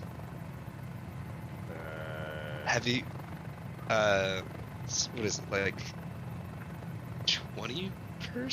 No, it can't be that high. I didn't know that BMW had that much standing in aircraft. Usually I'm hearing about Rolls-Royce. Yeah. Yeah. Rolls-Royce, Hemmings, General Electric, Yamaha. and BMW are the ones that I see most often. Yeah, GE for sure. No, but Pancake, you should get this in, dude, just to enjoy yourself a little bit sometime. It's fun. Yeah. And if you have Xbox Game Pass, I mean, it's free, so just download it. Obviously, you're paying the 15 monthly fee to get all those games, but Right. that's what I do. It's funny, I developed this game. I develop and make money on this game as a career, and I haven't even bought the game. I'm just using a subscription. Dude, it's literally a tax write-off for you. Yeah, I know, right? What am I doing? I should go buy a yoke setup, right? A full cockpit buy- simulator. Oh, tax write-off. It is an inarguable tax write-off. No, that's part of exactly your what I did process. with. I That's just bought my what new your consumers PC. are using. Yeah, it's like $5,000. I'm like straight to taxes. And I got an LLC too, so I could do that. Yeah, dude, that's what it's all for, man. No. You're not cheating the system. You're like using what you're supposed to use. Oh, trust me, I'm the kind of guy that looks for those loopholes. Get that 4090, man. That's what I have, 4090 OC. Oh yeah, nice. Yeah. How many hours you guys got on Microsoft? On Flight Sim, Yeah. Steam says I'm over 2,000 hours, but I think flight time, according to the sim, is like 700 hours. Yep, mine's very hard to calculate because, like I said, I'm a developer, so I just kind of sit on ground or do quick little 5-minute flights. So even though I have like thousands of hours, it's like, how much have I honestly done like real flying and relaxing? Maybe 500 or so. Yeah. I mean, real life, I have 3,000 flight hours, if that counts. Also, like in No, dev it doesn't mode, count. Also in dev mode, it doesn't track your hours or your time. No, it so, sucks. So I use the hob meter, dude. yeah. What's death mode? It's Sounds kind of metal. it lets you, develop aircraft and stuff like that. Oh, you said dev mode. I heard death mode. Nah. No. Like. Oh yeah, No. that makes more sense. No, you have to open the game in like a certain type to develop, so it doesn't track anything. But then your like Hobbs meter, which counts how many hours you're in an airframe, keeps counting up. And so I'll get done with like creating an aircraft. I'll look at my Hobbs meter and see like 212 hours, and I'll be like, goodness, I sat in the cockpit touching switches for 200 hours. I mean, Yep. isn't that just a normal desk? You know, Right? I'm way over that. You're sitting on a desk touching switches to sit in a game to touch That's all I switches. ever do. It's switchception, dude. I think I just love switches. That's the real truth. How you liking it, 8? Does it feel good? It feels amazing. Right? Now, and I'm flying. It's funny you say that because I literally just thought, this is going great, but as soon as we get ready to land, then we'll really see how good I am. Straight and level is fine. Hovering and landing, it might get tricky. Yeah, I usually do like a combat descent where I'm like turning it a real sharp just to lower altitude. Yeah. I was 'Cause driving on I- the freeway the other day, and I swear I saw someone doing like just a stunt burn, like above a residential neighborhood. And it's like, what is going on? Probably who's that guy in the Kid Fox? But Palmer? Yeah, it's probably Trent Palmer. Mike Patty or Trent Palmer just whipping over in it's a residential area. Isn't it Patey? Drifting. I think it is, yeah. Mike Patty, whatever. I don't know. No, I was driving home from work one day, and there's this crop duster, dude. I have a video of it, and he just like dives down, sprays these crops, and pulls up like 10 feet before a tree line. These trees are like 60 feet taller. And the whole time I'm driving, I'm watching this guy crop his crop dust, and he did like 4 lines like that. And I'm like, dude, this guy's going to kill himself, and I'm going to get it on video. Could I crop dust it? In the sim? So you can, people have programmed certain aircraft that drop like effects where you can like make it look like you're dropping crop dust, but it doesn't have any effect on crops. Is there any way to like dynamically reduce the weight? Oh yeah, Of yeah. the So, plane? yep. For example, we did our glider. That was one of the aircraft we did, and you drop your water ballast before you land, so you don't snap the wings off. And yeah, so it drops water as you're flying, and then you get real light as you're coming in for landing. It's pretty cool. It's like, I think like crop dusters and fighter pilots are like pretty close with some crop dusters in the danger level, you know. I mean, That's actually what I was looking to do. So when I was in the Navy, I flew P-3C Orions. I And- don't know that one. So it's a big 4-prop, like almost airliner-sized Oh, aircraft. yeah, okay, I do know it. All right. And they use it for hurricane hunting. You've probably seen tons of those NOAA videos where they're flying through the eye of the hurricane and stuff. Yeah, yeah. They use it for border control, or they use it for firefighting. And so I didn't. That was the only experience I had Forest coming out of the fires. military. Oh, those are also done. Yeah, that's the only experience I had out of the military. So I was looking at all 3 of those jobs trying to get one, and then I ended up just going for spacecraft mission operations. And that's what I chose after that. And yeah, I was working Is at that like Space Dynamics aerospace Lab. Space Dynamics Lab in Logan, Utah. I know the Lockheed here in Logan. So we actually worked really close with Lockheed. So my job was to basically launch satellites from the aircraft, or for mission control, but most of them were aircraft related. So they do like the space launch from the payload drop type of stuff. like a Virgin Galactic or Virgin Airlines Kind of. thing that They failed. they would take like a modified KC-135 up there, Yeah, and then drop it out the cargo bay, and then it just launches into space. yeah. So not necessarily Virgin Galactic. That's definitely where they got the idea. I And mean, our we've been doing payloads are pretty small anyway. That's I like mean, the rockets were like XO01 test craft stuff too. Yeah.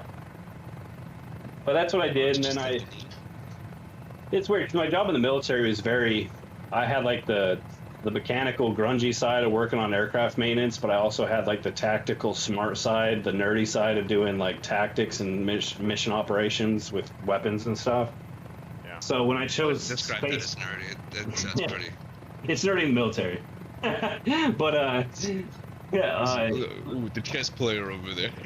yeah. So I went for the nerdy side when I got out and went to Space Dynamics. And then after 2 years, I was like, this is cool and all, but it feels like a desk job. There's like 1 month of excitement where you're doing like actual operations, and then it's 10 months of writing flight plans and writing user manuals for operators. It's boring. And so, Decided to go full digital. yeah, so I went, okay, I'm going back to the grunge. So then I became a plane captain out here in Florida where I was just launching aircraft all day. We're sitting on the flight line. I was the WAN guy basically, but for the military, so it was pretty dynamic. I was launching the Blue Angels and stuff. Oh, that's fun. And then I found this game because I got brain surgery and I couldn't fly anymore. Doctor said that I can never fly again. So I was like, well, that sucks. Oh, dude.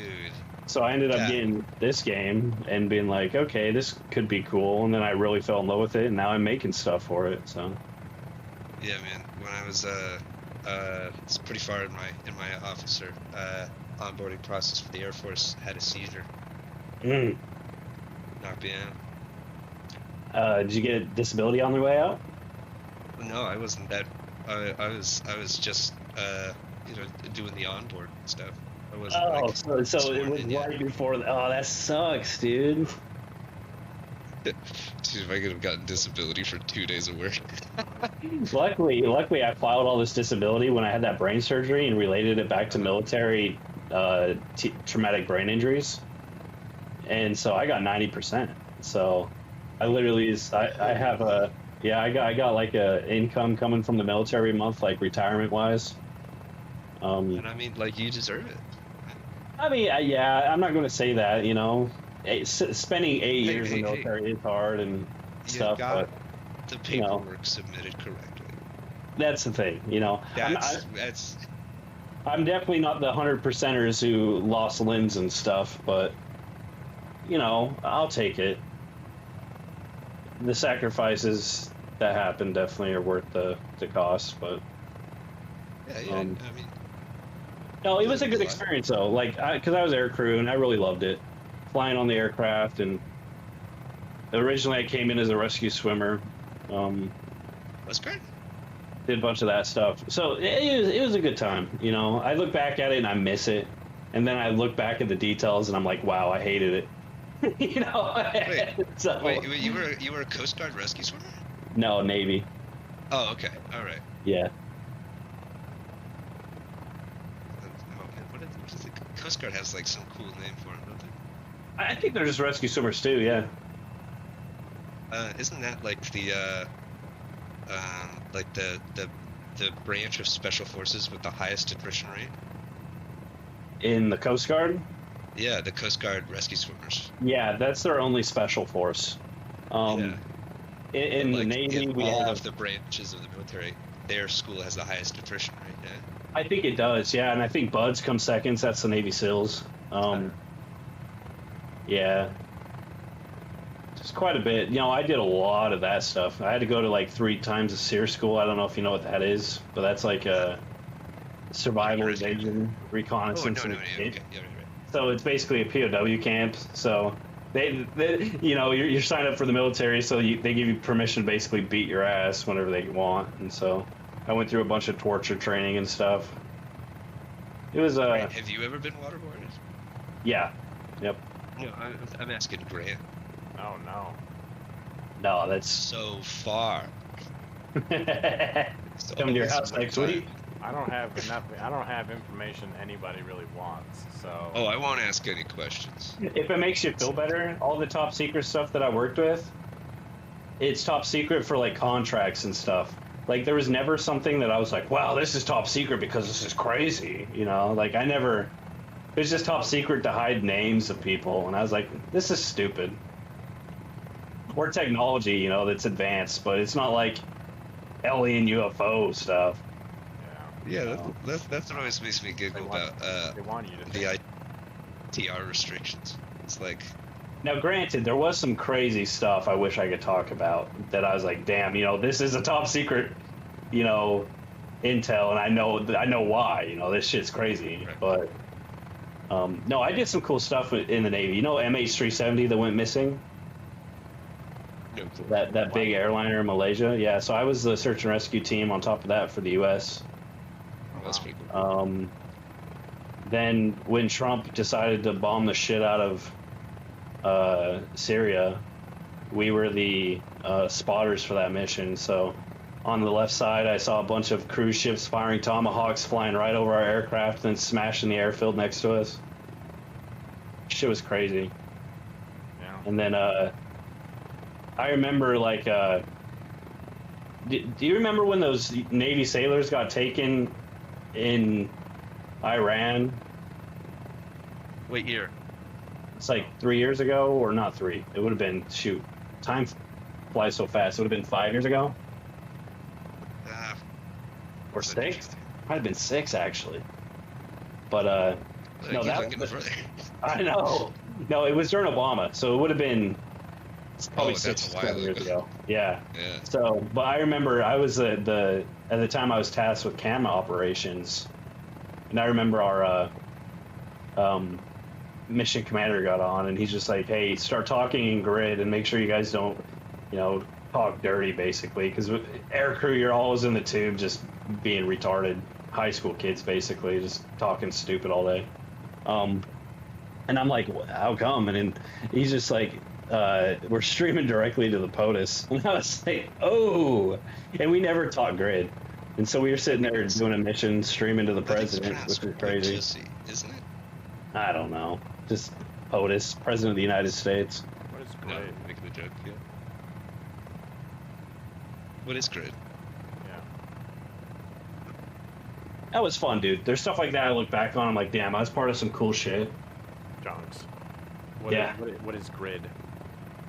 Grid is like when you see those. You've probably seen them on like basic helicopter chase videos. The numbers on the side that are basically telling you your aircraft's elevation, the location where the camera's pointing. So as you're talking grid, you're basically not only filming the event, but you're saying locations. Like if something happens, like if someone like points a gun at someone, you say, "Hey, I got one combatant pointing a gun at a friendly at this location." You're just talking grid the whole time. It's so when they do the replay of the video after the mission for intel, they just have every bit of detail. They don't have to guess on the aircraft's GPS system and stuff like that. It's really boring. But then there was some badass stuff where we're actually firing weapons or being escorted by a couple F-18s to drop some ordnance, which is really cool. Yeah. But so I've done some cool stuff, but then I look back at it and sweating my balls off in the middle of the Middle East with 120 degrees, and then you go into the aircraft and it has that hot car effect, so it's actually like 150 degrees in the aircraft. Right. And then they're doing engine start, so you don't have AC because it's required for engine start to push all that air to the engine.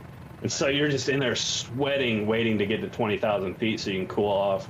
And then you switch flight suits because you sweated out of one. So you switch a flight suit halfway through the mission. By the time you land, both flight suits are soaked in sweat.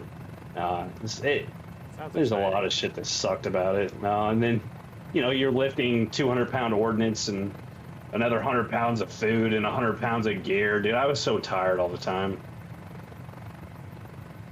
Yeah, I do math at a desk. See, there you go, dude. That's. You got your purpose, man. I also sweat a lot, though, if that makes you feel better. Hey, I sweat a lot now, dude. Now that I got that brain tumor and I grew a bunch of weight, dude, I just sit in a chair and just sweat all day. It's my thing. I am always cold. Yeah, that's Utah. Cold and dry. Cold and dry. I got a space heater by my feet, and it's running 24/7. Feet are There you still go. cold. Is it still snowy down there? Yep. Dude, it's the bit. wettest year in years. Yeah, I was down there for Christmas, and I was like, holy crap, dude. The amount of snow, like, we almost crashed on the way home because we drove all the way back to Florida. That was a nightmare drive. New Year's Day, it snowed like 8 inches or something like that. Yeah, we were on the road during that time, passing through Colorado, dude. Yeah. I was scared death. Like, we at one point, we were going like 55. Ended up sliding, and like, I recovered the car probably 10 feet or so from the side railing with a 2,000-foot cliff. Yeah.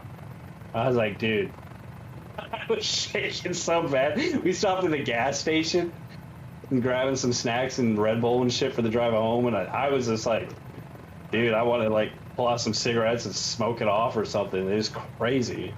Yeah, I've almost slid off the road twice this year for just black ice. It'll like I rain hate during, it. sleet during the day and then just hard freeze between like 7 and 8, and everybody's just sliding all over the place. That was after a snowstorm. There's like a few hills by my house that like people like can't get up. Yeah. And then they start rolling down, and I'm like, it's not dangerous because you're not moving fast enough. As long as you stay in your car, you're fine. So it's funny most of the time. But it's expensive. Not for me. I always Is that what saw it's all about? all these neighbors back in Utah that like they got a nice plot of land, but they built their house on top of a freaking hill or some shit. Yeah. And I'm like, dude, during the winter they're always getting their cars stuck, and I'm like, come on. They don't have a heated driveway? Right? Yeah, you have the funds to build your house on a hill. Get a heated driveway, bro. That's exactly what I'm thinking. Somebody did not learn anything from that one song about building houses On a rock. Oh yeah, that one. Yeah. Sand was the other one. Wait, the wise man built that, right? Yeah. Built his house upon a rock. Dude, I hate that you know this shit with me, hate. You gotta stop, bro. You start singing that shit, I'm gonna get flashbacks, bro. Nah, dude. We can sing it together. No, I would never. I will not. You gonna get goldfish flashbacks? What are you talking about? No, we were both Mormon growing up. Yeah. Oh yeah, me too. Well, it is Utah, right? Yeah. Oh, hey there, bud. Me and my mom realized that we both absolutely adored the John Wick movies. John Wick is great. Isn't there a John Wick 4 coming out this year? And I'm excited for that. It is. That's kind of sad, you know, when the premise of 3 didn't have a dog in it. But, you know, I'm cool with it. Yeah, we had that really cool scene with like the green light. So Yeah, that was great. If we hit this airport, we're turning directly west, by the way. Where's this airport directly in front of it? Like your line between those two hills? Basically. Where is it? It's right All right. What are those words I'm seeing on your screen? That's me actually flying. What about the one on the left? That's another dude. Master Mirror. So you can turn on name tags so you can see other multiplayer aircraft, or you can turn them off and go by pure visual. Yeah.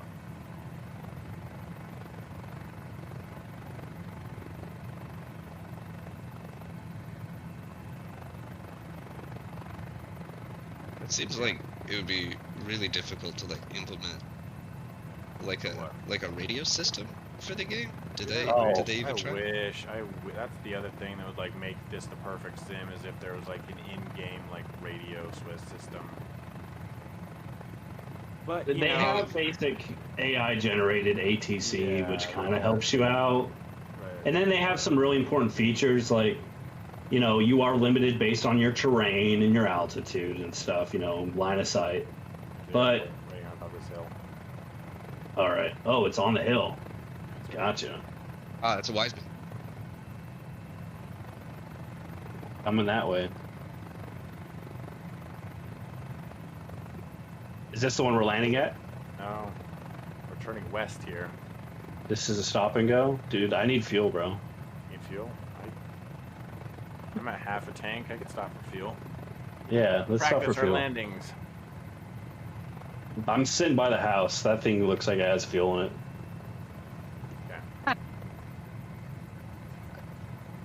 Oh, there's like there's like a little helipad area. You see that? Yeah, kind of. Oh yeah, there is. I'll Yeah, try it's that. on top of that little like domey room. Yeah, it's built for me. Have fun, 8. Is this your first like true landing? In this rotorcraft, yeah. It's not as hard as you think. Like, this thing's real easy compared to a lot of the helicopters right now in Flight Sim. I feel like they're not realistic. I feel like this one's very stable, but at the same time, it can be unstable if you fly it like an idiot. Yeah, give me an Osprey, you know? I want some pretty bad odds for myself. Look at these beautiful animations on my Rotors 8 for multiplayer. You'll see me shut down and everything. Oish, oish, oish, oish. Oh, great. Got it, boy. He's good. Not bad. Oh yeah, he just wanted to face you. It was a respect thing.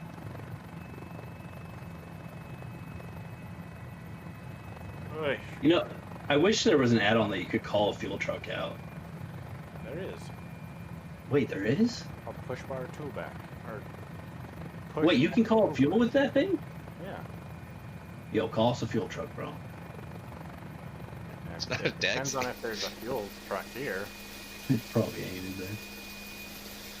Man, you went for that little dirt helipad, bro. You're so cool. Yeah, you took the nice one. Kind of selfish, honestly. I even left him room, too. And he's just like, I'm not going to go there. He's You saw my disgusted. landing. No, there's no fuel trucks here. I gotta All go. right, I'll just manually fuel. I mean, there's a fuel thing right there. Where? Right there. Oh, shoot. Let me start my engine up. Your You gotta fly over? But yeah, you can't walk. I mean, you can, but You could. You can't take- do anything. But what are we, animals? Take a jerry can and move it. 10 You see feet. my rotor startup? Look at that 8. When's the last time you saw something this clean, dude? Never before. In fact,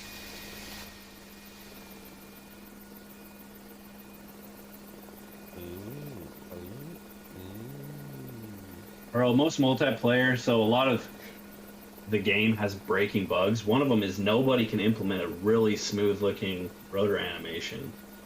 I don't know why. It's pretty good. Oh, it gets better.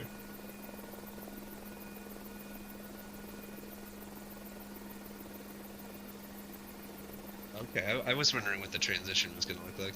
Yeah, you kind of got to stick with. I mean, there's no way around it. You can't make geometry move that fast and not have visual artifacts and Yeah. collision crap. It's definitely better than most of them, right, Rotor? Like, that's an improvement for sure, right? yeah, for sure. Yeah, I think I'm going to implement the same technology on the Wilga. It's so beautiful. I'm not going to share my trade secrets either. Let people try to figure that one out. Alright. So I can land beautifully on a pad, but I can barely get to fuel. Yeah, I'll even leave you some room, buddy. You should park on. There's space that way.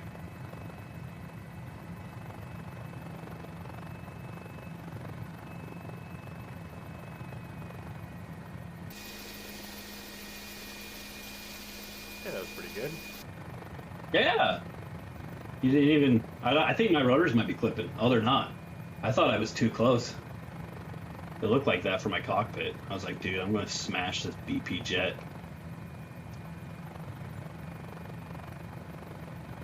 All right. How much longer is the leg, dude? How much fuel should I give me? We're about 3/4 of the way through the flight. All right. So I'm going to go to 50% then. Yeah, I was dropped down to like 5% fuel, dude. I was like, whoa, Eesh. getting low. I was about to just turn on unlimited fuel because I just didn't want to deal with it.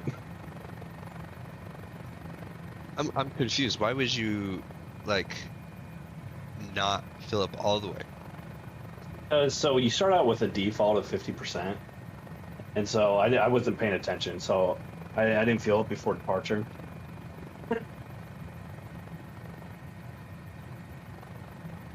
Why is that the default? It's just based on your weight loadout settings in the menu. So if you don't set it up before you select your aircraft and spawn into the world, it will just give you 50% if you don't choose it. But if you choose it, you'll come in with, like, you know, whatever you want. Is that all about, you know, like fuel efficiency? A lot of it deals with weight. Obviously, you're not going to be wanting to do high altitude mountain flying with 100% fuel because it's so heavy, you know. Right. Yeah. It really depends on what your mission is, what you're trying to accomplish on the flight. Like whenever I go bush flying with our last release, which is a bush aircraft, I'm always, only doing like 20% fuel, just so I'm real light and nice for it. So I can make every mountain without having to do like planning to get up on top of the mountain. Yeah, and you gotta carry all that Alaskan beef jerky that Alaskans probably carry with them. Exactly. You got to deliver the duck skins, Yeah. A lot of those. the There's beaver gold, I hats. think. Yeah, gold. That's going to take all your weight. You can't have fuel if you're delivering gold. Not so much But gold. I love the downwash effects, dude. I wish they were multiplayer. It pisses me off. I can't get it working. I've tried. Well, wait. Isn't there multiplayer dust effects when you're flying low in the wilderness? Yes, and I'm using the exact same FX codes for that, and it's not working, dude. And I don't know if it's because I'm in a helicopter type, and maybe it doesn't translate low flybys. You know what I mean? Because you're not technically low flyby. You're doing. This is like what's set up for helos, and it just doesn't work for multiplayer. It's really irritating. That's really weird. I even tried to do sparks, the spark effect. Yeah. I built that one from scratch. Like the downwash is an Asobo one, but I built the sparks from scratch and I still can't get it working multiplayer. It's almost like it's Weird. yeah. Where do you see I brought that up to sparks? Asobo. Yeah, I'll show you. We'll do some nighttime dragging. Oh, so like, it is when something is breaking. No. If you go land on your skids real hard on pavement and you're sliding forward. And you got to keep in mind, like, this is our aircraft that we've been developing, so these are a bunch of, like, little fun things we've added for realism that a lot of people don't do. So, when you're thinking about that and you're like, well, I'd try to drag another aircraft. Oh, that's these cool. parts. Oh, that is cool. Hey, Yeah. pause right there. I'm going to try to get in front of you, see if they work. I haven't tested this in a while.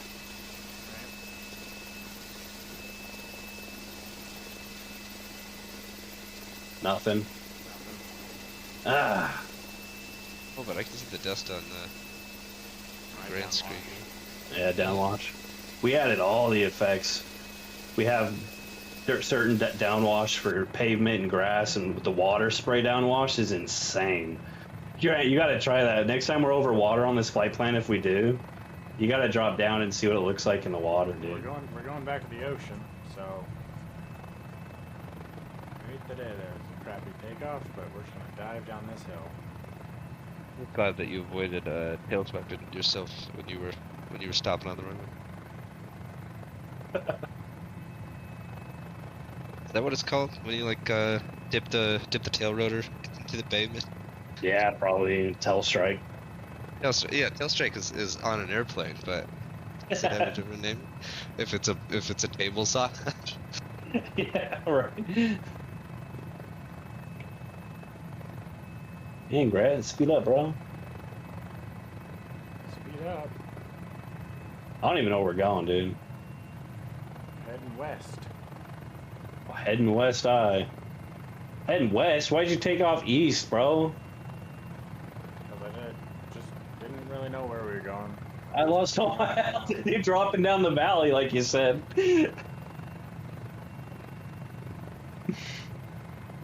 I'm gonna be stuck behind you another 3 miles back. I didn't blow up.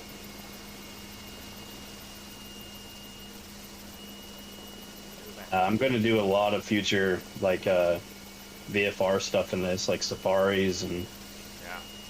bush There's flying. no in this way is that was super fun. realistic. That was What, the backflip? yeah. Aerobatics, man. Yeah, but on a rinky dink one-seater. Oh yeah, dude. Okay, so this is a modified T-26 APU engine from a Chinook, shoved into a little like a little helo. The Chinook. Yes. Yeah, it does Chinook. Yeah. Double rotor Yeah. Chinook. That's like so much larger than that. Entire aircraft, isn't it? Yeah, that's why it's a single seater. The rest of the aircraft's an engine. Oh, that's funny. This is my Cessna F-35 swap.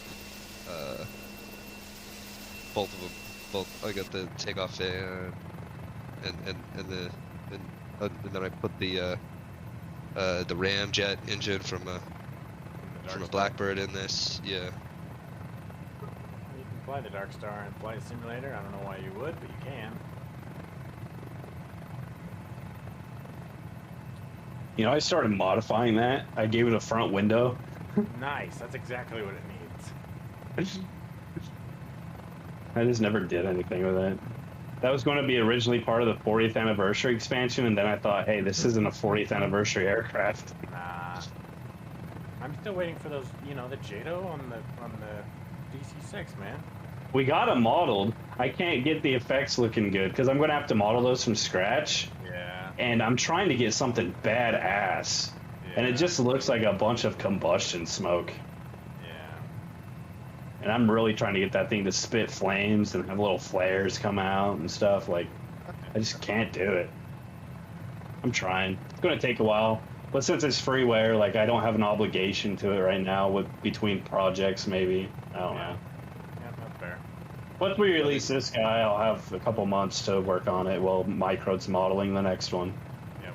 Yeah, it's hard to adjust the tuning so that you have the right amount of unburnt fuel, still around, right, and then getting everything hot enough. Yeah.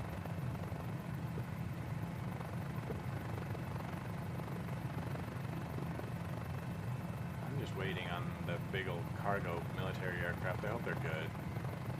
I hope the C-5. The Super Galaxy, whatever it's called. Yeah, so there's a C-17 that's freeware that's being worked on. That's pretty fair. It's pretty good. There's another C-17 and a C-5 coming from DC Designs is another developer. I'm hoping that they're both good. I don't know how I feel about the Mira. Milviz is doing a C-130 J, which I hope is good. There's a third-party developer that sort of under wraps on, but I think they're working on a C-130H. Ooh. Not allowed to tell who it is. Cockpit only? No, it's actually it should be full on. Yeah, it's not Captain Scam. But I feel like there's some good cargo aircraft that show up they're good. The Osprey is. You know what we're doing next, don't you, 8? You've probably seen all the chats. Oh yeah. Starhawk, I'm excited for that. Yeah. Josh actually flew in that bitch, real life. Really? Yeah, he came and picked them up, and they went for like a 3-hour VFR flight. And so Josh got like real world experience in it, dude. Yeah, that's awesome. I was so jealous. He's donning oxygen because they were flying at like 18,000 feet or something in this crazy small aircraft, Yeah. Well, it's not VFR if you're at 18,000, is it? I don't know. They went down, did a bunch of low valley flying and stuff. I think that was just their flight following. Nice. But yeah, dude, like they were having fun. He sent all these videos. Everyone's done cool stuff on the team but me, man. Gert got to go visit the Wilga in real life. Where's Gravel? I was so jealous about that. Gravel hasn't done anything, unfortunately. Me and him are decoders, so we always get stuck behind doing nothing. Yeah. Micro hasn't really done anything either. He doesn't have his visa yet, so he can't really travel. But eventually, if there's a really big project, we're going to try to get him out to it to 3D scan and stuff. Yeah, that would be dope. We got 3D scans of the Starhawk because the owner is working Right. with us, so he spent like $3,000 of his own cash to go get high quality 3D scans for us. Nice. It was pretty neat. That's gonna be a really cool project. Yeah, Landcare Legacy, dude. I love that the Vertigo had delivery from the Starhawk before anyone ever even made that connection.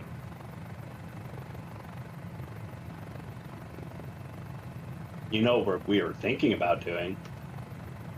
So we've gotten in contact with them, but we haven't got a final answer.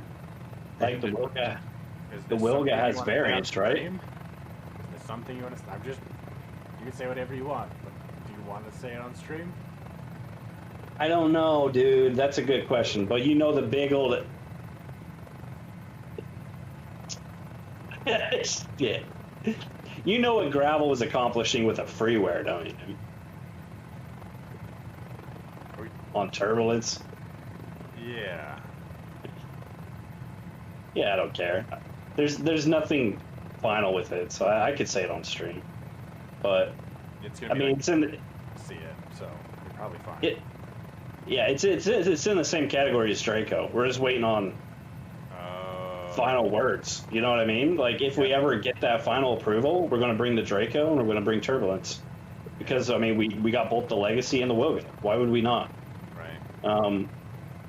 But haven't heard from him. I don't know if he's busy building his house or. Yeah. We sent him a text one day. He replied to me and then hasn't replied since. So he's probably just really busy. Yeah. Man, I lost you completely, dude. You lost me? I lost you. Holy shit. How do you lose me? You're like right behind me. I can see your aircraft. You're like in the valley. You can see my aircraft? Yeah, I can see your lights. Weird. I can see it. That's after compression.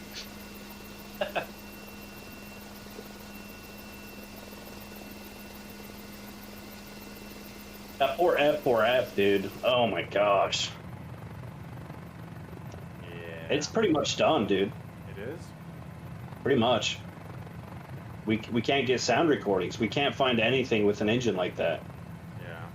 And we don't want to just take YouTube videos because we want it to have authenticity to it. You know, we want it to feel good in the sim and not sound like 128 kilobytes in your left ear. Right. So there's a couple contacts I've been reaching out to in Florida. One of them's at the World of Flight, and he has a working F4F, but he only brings it out like once a year for engine testing. Yeah.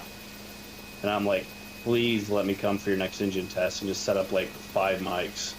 Like, I don't even need all the Foley stuff with switches and things. I just need to get engine sounds. Yeah. And we can fake the rest. We've also got in contact with Flying Iron, obviously, because of Gravel, and thought about using F6F sounds because they're very similar. But they were like, they spent like, I think 13 grand or something on that sound pack, and obviously it's their baby, so they don't want to cross-mix development like that. Right. But it's just sad, because I wanted to see that thing come out last year even, but it's kind of been put on the back burner. Same with the DA50, because there's so much system limitations with the DA50. Right. Like, we could bring it, but then you won't have like all the throttle control and stuff like that, the fancy stuff. I think it's called FBDAC or FIAC or whatever. There's just so much limitations. No, that's jets and stuff. But I don't know. It's just too advanced of an aircraft for our team. We'll get there. Yeah. But that's also on the back burner. We have a 3D model exterior done on that one. We just don't have an interior yet. We got a lot of projects, man. Yeah. My folder contains like, I think like 15 or something that we're slowly just eating away at. I mean, I hopped on your stream of dead projects, and there's quite a few of those. Those dead ones, dude. Maybe I'll revive a dead one someday. Let's see that. What was it? It looks like the pits. Yeah, the Starduster. Yeah. Starduster 2. I mean, so photos by Kev, the local airport near him, somebody threw some jet engines on theirs. So I mean, if you need to contact someone, if it's, I mean, I feel like jets on a stunt plane is kind of up your guys' alley. You want to know the only reason I really wanted to bring that to the sim? Why? wing walking. Oh. I wanted to put a person on the top of the biplane with a pole with a camera view that you can set up, and you could actually do wing walking in the sim. That'd be cool. And get Micro to do bone animation of someone crawling out of the back seat, Yeah. strapping in on top or something. That'd be cool. But that's a big vision. That's something for the action pack. Right. If I was making a list of features to add to a flight sim, it'd take me years to think of that. Oh. Yeah, I mean, this is all That I is do cool. every day. I mean, well, we've got- you can do it right next to us in Alabama. They do wing walking for $200. Oh, The only reason I haven't done it is No, because thank there's a you, but- weight limitation of 210 pounds, and I'm unfortunately bigger than that. But that's the only reason. That and probably wouldn't be advised from my surgeon. I don't know how my brain would handle that, but I could ride roller coasters and stuff just fine. So I don't know. and I mean, if you can't live without wing walking, then I mean, like, Why what are you else living? got? Why are Yeah. you living? You know. I mean, you could fly a jet wing in this sim. That's kind of cool. That thing is. I'm not gonna lie. Touching Cloud's done some crazy shit. Yeah, dude. Well, so I got in doing early testing for it, and when it was first out, dude, I was like one of the only people testing it in VR and giving him feedback on. Oh man, I got nauseated. Whipping around. It was nauseous. We have a parasail that we've been working on. Oh, nice. Maybe a paraglider and a leaf blower. Down. Our PPG, yeah. Thing is, with the paraglider is so hard because we want to make it so you can, like, when you're taxiing and stuff, you're actually just a human walking around. You know what I mean? Yeah. And then you're turning on your engine and having it. There's a lot of complexity with bones that I know our team can do. I mean, we brought a freaking dog to the sim. You know, like there's so much stuff we can do What? Where'd you put the dog? in the cockpit. He flies around with you. Yeah. Oh. Oh,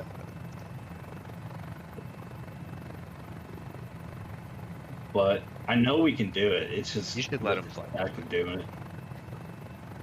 Before I do that, I'm probably going to bring BRS to an aircraft first to really tone down on the parachute flight model.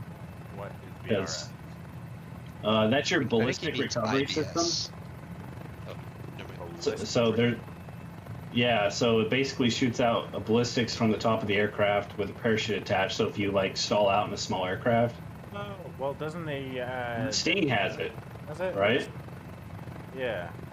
It's just really crude. It doesn't. It It's a basically really boring hot air balloon.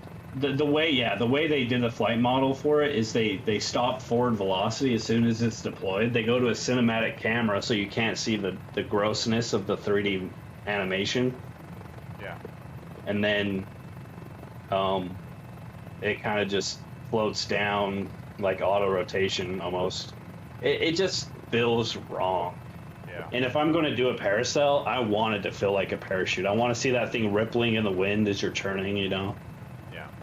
There's just so much I want to do, but it's a lot of work because that would be like 90% bones.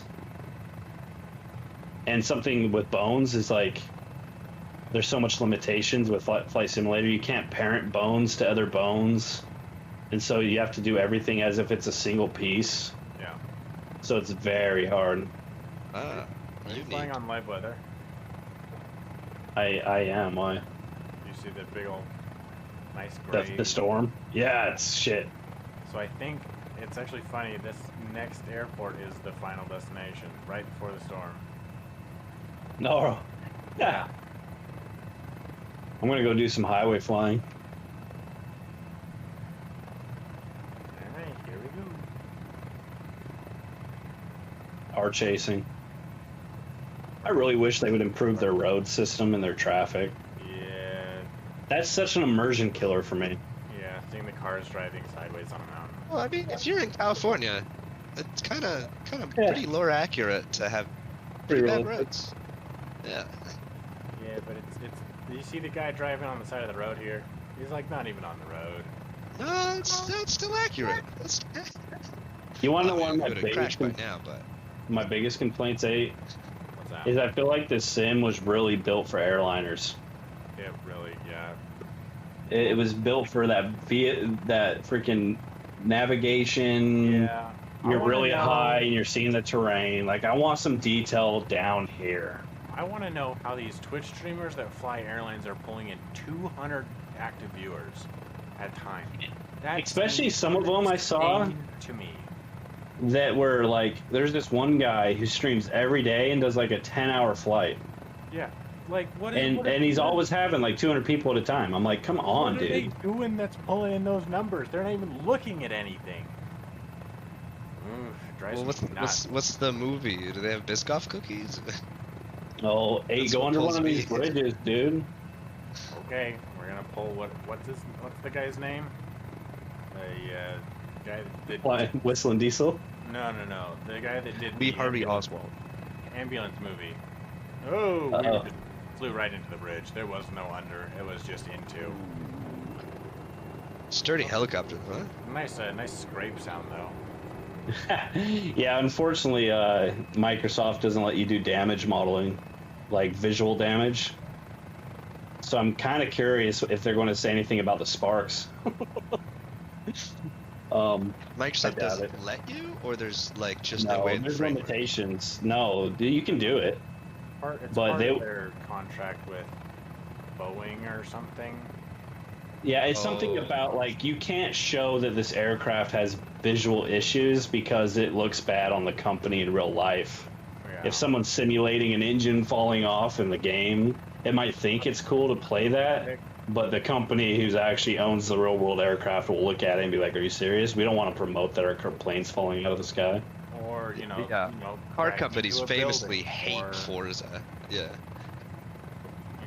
They're simulating a terrorist attack. The game looks so realistic that it's really not amazing to see a super, almost realistic looking Boeing aircraft crashing into any building in any city.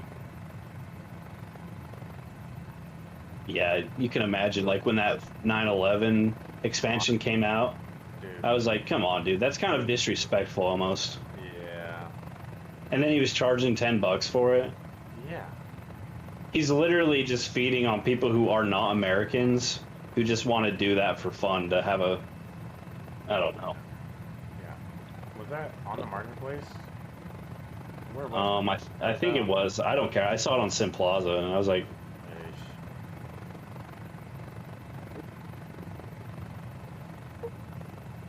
Yeah. So there's It's gross. reasons that there's no distraction. Like if you crash, you can turn. I have it turned. I turned it off second day of having the sim, but I turn off crash physics or crash damages or whatever.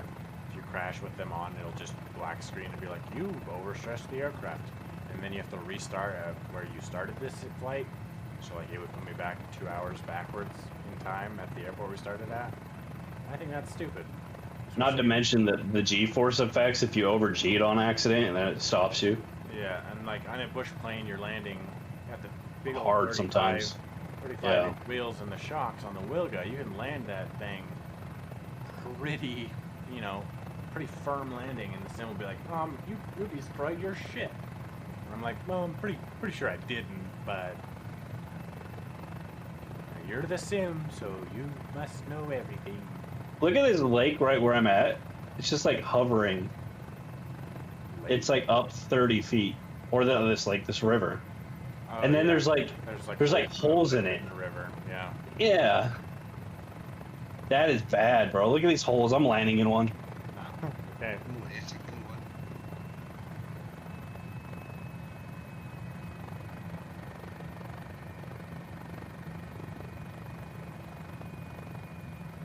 You think I can fit in this last one? It seems pretty small, dude.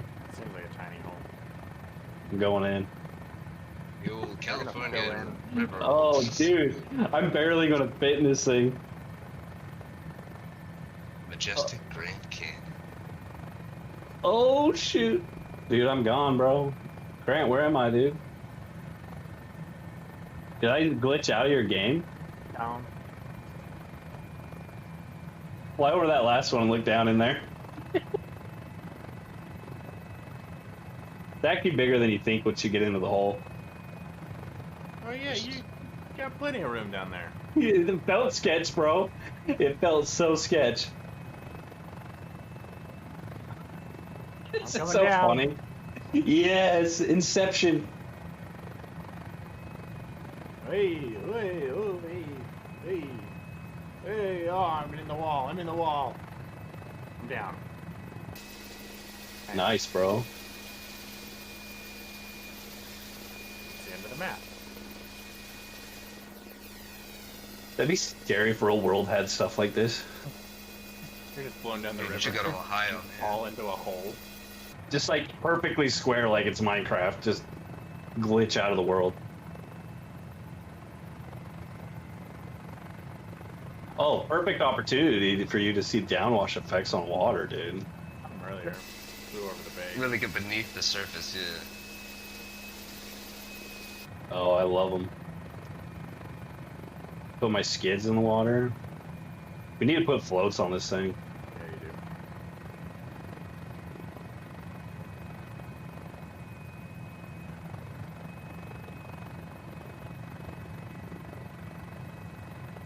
You gotta be like sitting pretty still. You're obviously moving forward.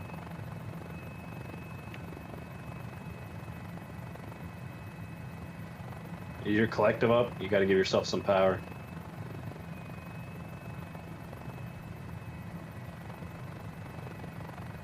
Just sit on the ground and I'm curious, if you move in the water, do you get skid effects?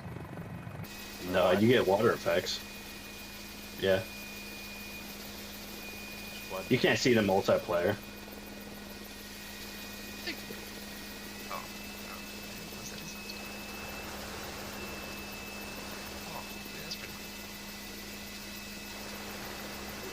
Get the water sound as well. We're doing a lot, aren't we, Grant? Quite a bit. For a little helo, yeah? Oh yeah. A lot more than most people do for anything.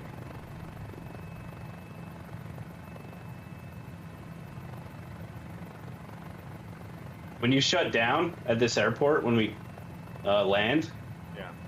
go ahead and move your stick and your rudder pedals and your collective and look at the top rotor, dude. We animated each individual component. So you can actually see it rotate, like pitch change and everything. It's insane. Josh did all the animation work for that. I was like, are you serious? You want to do this? Like, no one does that. He's just like, we did it on the Wilga. It's like, all right, let's do it. What do you turn those animations off? Say again? What, at like what RPM do you like switch out the model for like a simpler one? You can define that. So the best thing to do is, like, it's really hard to, like, fade 3 models like that, you know what I mean? To make it look correctly, so you just got to do appropriate RPM steps. It took a while for the current one, and it never looks good going from like the still to the blur. It just always is it's always a hard cut transition. And then a lot of people haven't seen like a rotor or a prop spin in real life, and like they are so see-through, like you could easily walk through on. Everyone thinks that they watch videos on YouTube and they're like, no, it's supposed to look like this. And I'm like, no, hold on. You're watching this in 60 frames per second. The rotor does not look like that. Straight, actually. They're not bent at a 45-degree angle.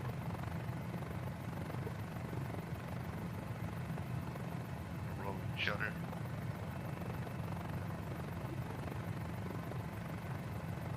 I just got ATC. Are we nearby?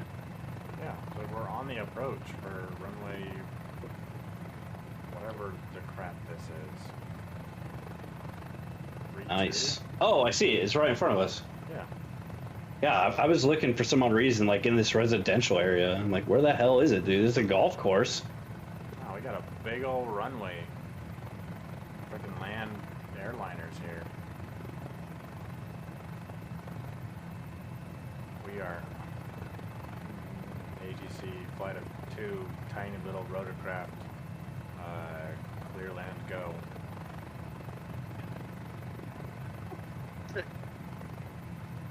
I want to see an AI Mini, dude. I set it up so they can spawn on the runway. Oh, there's one right there. Yes. I gotta look at it. So.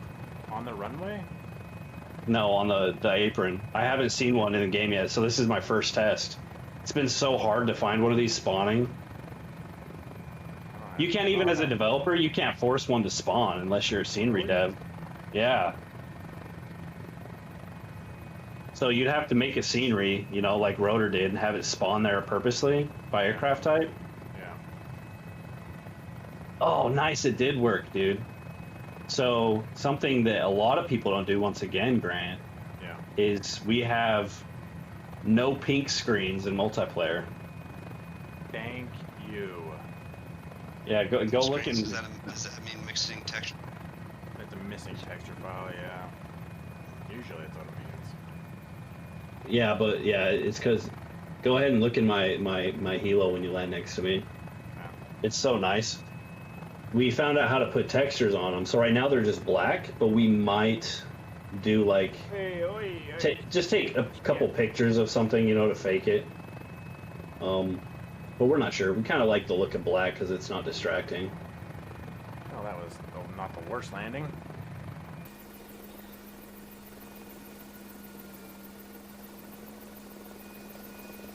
Okay. Yeah, go look at my cockpit, dude. I don't know which one's yours. I think that one's That's mine. yours. That's your cockpit, yeah.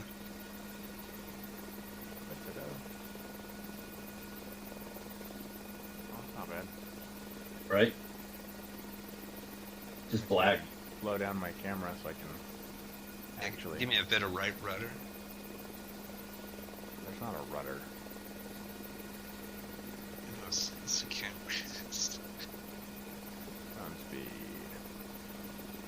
I hate how you can't go to 1, dude. I know, it's really dumb. Oh, it's like an airport view. Oh, dude, they are. Okay, so they like. They're not pink. Oh, Josh overwrote the decal. I'll fix that. You can also see a name tag through it. I'll fix that. That's an easy fix. Nope, that's an easy fix. It is working. As you can see, that's a UV layout. That's like a wing or something. Oh, it looks like an airport. Yeah, it's something like that. I think it's Josh's like fuselage. You can see the windows. You see them on that middle section. Oh, That's yeah. the round canopy doors. That's like the that's like the exterior. I don't know how that got on there, but I'll fix that. I'll make it black. Or we'll just put a picture of the screen itself. A fake one. Yeah. Little Angry Birds screenshot, yeah.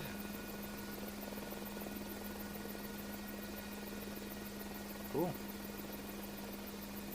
You want me to help you shut this thing down? What do you just cut the fuel? Yeah, that's how you kill turbines. You just cut the fuel valve. Make sure you turn your rotor brake on. Before or after you cut the fuel. So hide your yoke. Your fuel valve's the red guard, so just go ahead and close the switch. Actually, I think that's broken. That's still an SU-12 bug. You're gonna have to hit the actual physical switch. And then hit the rotor brakes, that lever that you said sounded really good next to it. Yeah. Just hit it? Yep. And then you'll start shutting down. You can battery off and all that stuff, but yeah. Take a look at like the when it stops. All the rotor animations. I think you'll really like that. Wow.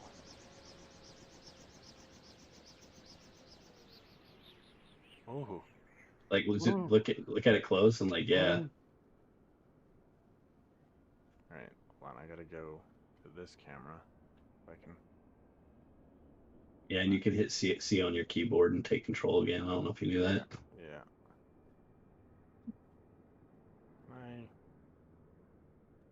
Hello? Can I have control over my camera, please? You're an exterior, Wait, bro. are you filming like a UFO right now? No, I'm not. That's a drone camera.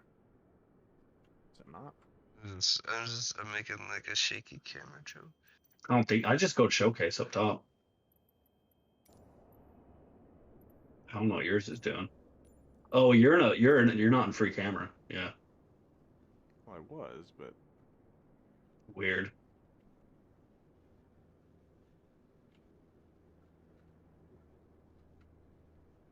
yeah. Alright, Yeah. I gotta go. I go to sleep. All right, sounds good. Use your Thanks for collective. letting me Your hang out, collective's guys. really cool. Nice meeting you Ooh. both. Yeah, nice. Thanks for hanging out. Yeah, for sure. See you around. And then there's rudder animations on the tail too. They're We really did cool. all that stuff, dude. Well, Josh did. Josh spent sleepless nights getting all this working. Ooh. Hey, now. A lot of stuff for a little mini, huh? A lot of stuff for this little tiny aircraft.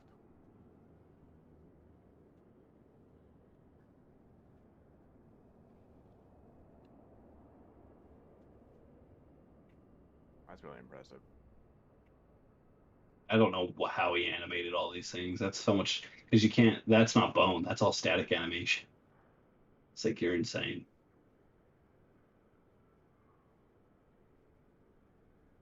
Get some see-through shit. We'll fix that. We can see that.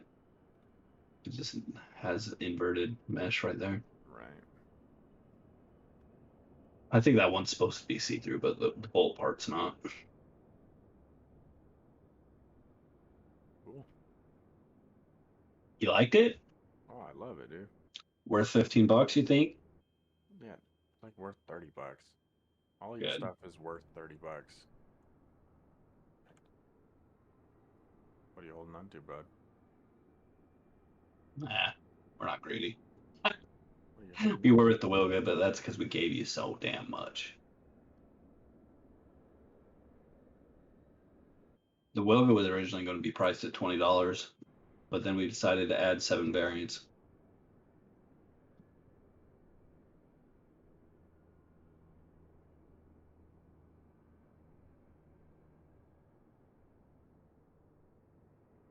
So nice that that's a thing. Yeah, your rudder pedals work too.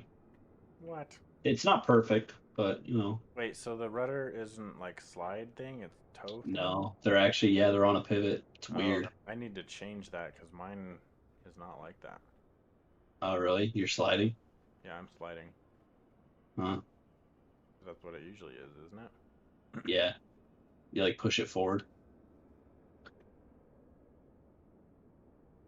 Let's Do push you it. have one of those? Do you have one of those rudders that like can switch configurations? Is that why? No, I just would rebind it so that it's using the toe things, like, because right now they're just toe brakes, and then I have this slidey thing, but I just switched the Oh, bindings probably. yeah, for sure. Put them on the toe, or not toe brakes, but just rudders in general, rudder axis. Yeah. Well, I'd put the one like rudder right and one rudder left. Yeah. I think you could do that. You want to hear the only Easter egg? Do I want to hear the only Easter egg? Yes. Go ahead and go back to cockpit view. Okay. Turn off everything so you don't hear like all the sounds, so you're not distracted. You can go ahead and hide the compass and just wait like 10 seconds or something, or 5 seconds. Oh, the compass is hidden, so unhide it and then hide it again.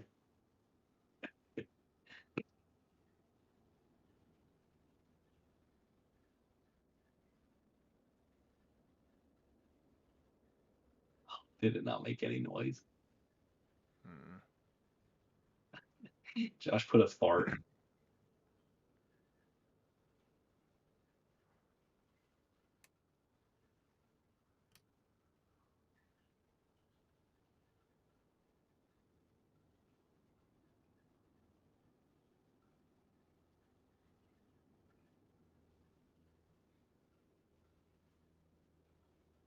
Uh, Oh, there it hey, was. I heard it. Nice. so stupid. That's funny. Gotta give him something. He's a sound guy. He wants Yeah. a fart in the game. We'll give him a fart in the game. Gotta give him a fart. Well, cool. I'll definitely be flying this more than I fly any other helicopter. Yeah, good. That makes me feel good. It's always rough getting first feedback. You don't know if people are going to enjoy it, especially something like this where it's really small. Well, I think for me, it's just that it's simple. Like, it's something I can get in and reasonably fly. Whereas Yeah, I'm like, in the Bell, there's like a billion switches. And I'm like, none of them turn blue when I don't know where they are. And none of them, I just, like, it just is frustrating. But I think, that, I mean, you guys have checklists down pat that you're just like, oh, well, it's on now. And I can just fly good. it. Yeah, this was a real rough for our team, because we're following up on the Wilga, which is such a flagship aircraft for us. Right. It just made us so nervous. I think that's why we packed so many features into something so small. Yeah. Is because we just want to keep that reputation. Like we do high quality immersion. Right. You're Um, you're capable of doing the cool shit that everyone wants, but no one does. And then, but you can all, I mean, you're a very flexible, or not a flexible, you're a, oh, what's the word? I don't know. I know what you're going for. It, You're a dynamic developer. yeah, it's kind of like rotor into scenery is how we always have his interactions and stuff. Yeah. Yeah, people come to expect a certain level with us, and this is like the first thing we did that was pretty small in terms of scope. But I think you kind of hit the nail on the head for what you're going for. Like it is a experimental Mini 500 Good, with good. the necessary bells and whistles. It's got an iPad that's like more avionics than it has ever had or ever will have. And see, the best thing with that iPad too is Then you like you add can like, do mods for that and put like Sky for Sim on there or you know can you put Nav YouTube on there? VFR or something. Can you put But YouTube what? put YouTube on You it? you can, but I've already done it. You can't play sound through it. Well, that's stupid. So you'd have to be listening to it in the background because what it does is it would just basically open up a local IP, right? And Right. start playing the video. So Right. you'll hear it on your system only if you have that turned on. Yeah. And the thing is, it will just create more headaches in it when people would be like, "Hey, I'm playing this YouTube video and I can't hear sounds." Yeah. So, but you can do that. You can do anything with just an IP or an iframe. Yeah. Why is it doing That's why you could technically put that other application you have on the other screen, the Nav VFR, I think is what you're using, whatever. Yeah. You could just iframe that application if you really wanted to. Do you see my uh whatever the thing is on the top thing, how it's like flickering? Yeah, Just I'm on gonna have to fix that. Yeah, mine's doing the same thing. And it's only when you're like super far from it. When you get close, it stops. Yeah. Yeah, I'm gonna have to fix that. I thought it was just the rotor animations while I was flying, um, like reflecting off of it, Yeah. but now I can see the issue. So And this is using screen space reflections, right? it is, yeah. Yeah. It's So stupid. If it's an interior model, it will only use screen space of interior. If it's exterior, it will only use screen space of exterior. So you can never do a mirror in the sim. really? Yeah. So the mirrors that you see in like the F-14s and stuff Yeah. are just like really blurred out. You can never do a true reflection. It's see through. You Yeah. saw how they did it on like the Spirit of St. Louis periscope. Yeah. It's like that, but they blurred it out and then offset it, so it makes you think that it's a mirror, but it's not a mirror. Hmm. Yeah. Someday they'll have ray tracing, right? You think? Maybe in the 5080s when it Yeah. can handle it. My sim can barely handle it on a 4000 sometimes. That's fair. That's fair. All right, so two things from that flight. The screen.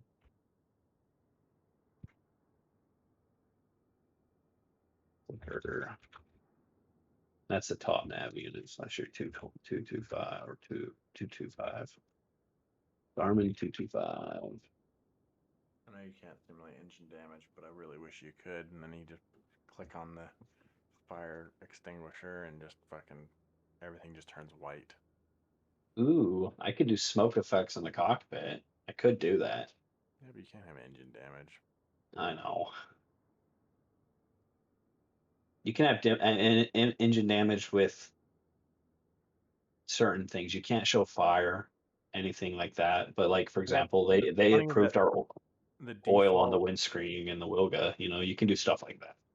but doesn't the default sim have a fire, like an engine fire effect? Like in the Yes, it effects does. file, there's like a But it's from FSX. They just don't use it. Yep. They pretty much just copy and pasted FSX in there. Like you'll find stuff that are 64 by 64 UV maps of human beings that look like it's FS9.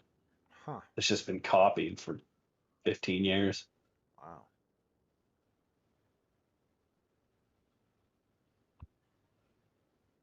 Hmm. Intriguing, yeah. Very. Yeah, I mean like the when you nosedive on the Spitfire, the props bend. That's some damage. Can't have that on the marketplace. You can't have that on Marketplace? It only works third party if you buy it from their website. Really? They have hider code, so when they export to marketplace, they have to hide that in the code so it doesn't do that. It will shut down the engine on the marketplace edition, but it won't show damage. Huh. Well, that's Yeah, you can only do so much. You can do oil streaks and stuff like we've done on the Wilga. right. I'm hoping we can do sparks. That's so close to fire, I mean, but this it freaks me out. But at the same time, it's realistic because it's grinding. It's not like yeah, you're causing it's not damage. You're damage more on damage. ambient effects. Right. I think that's fair. Um, If you were like lighting a fuse and throwing sparks or whatever, yeah. but you know, I think that's normal. It is a nice flight though. I stayed up later than I thought I was going to. I also stayed up later than I thought I was going to. I thought I was going to fly the RV-10. Yeah, for you it's like 4:30, right? No, it's only 2:30. Oh, you're an hour behind us. Yep.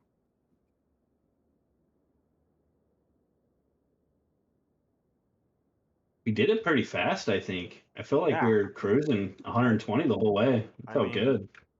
I've been streaming for 3 hours now. Yeah, so it was Usually, about 2 hours and 40 minutes, like I said, because we had a few stops. yeah. Usually Yeah, these flights are 2 hours in the other planes we fly, so we did it pretty quickly. It did an average of like 100 knots the whole time. It was 191 nautical miles for yeah, according to the flight plan. The logbook says that it was distance plan 191. Well, that's not quite right. Distance flown 5. That's 5 miles. that's Yeah, that's not broken. that's not right.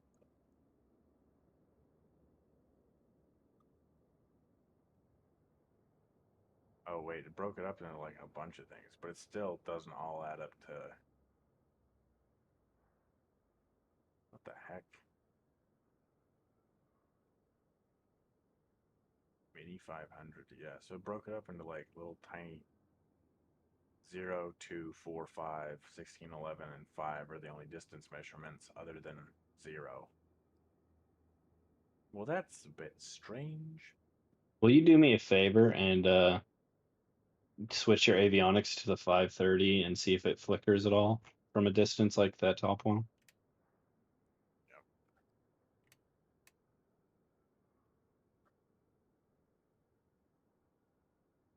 Oh, okay. All right. Oh, the bottom one's kind of. I can't tell if that's screen space. I think that's just screen space. It's kind of flickering. Okay, I'll look at that one too.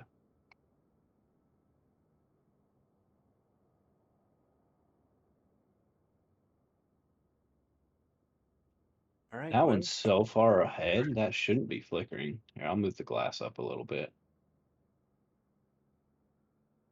I'm gonna end the stream here.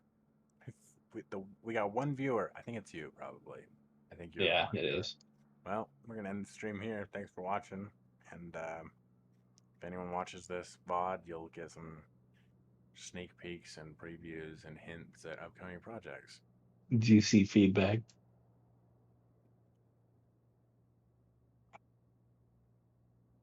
Right, you're gonna export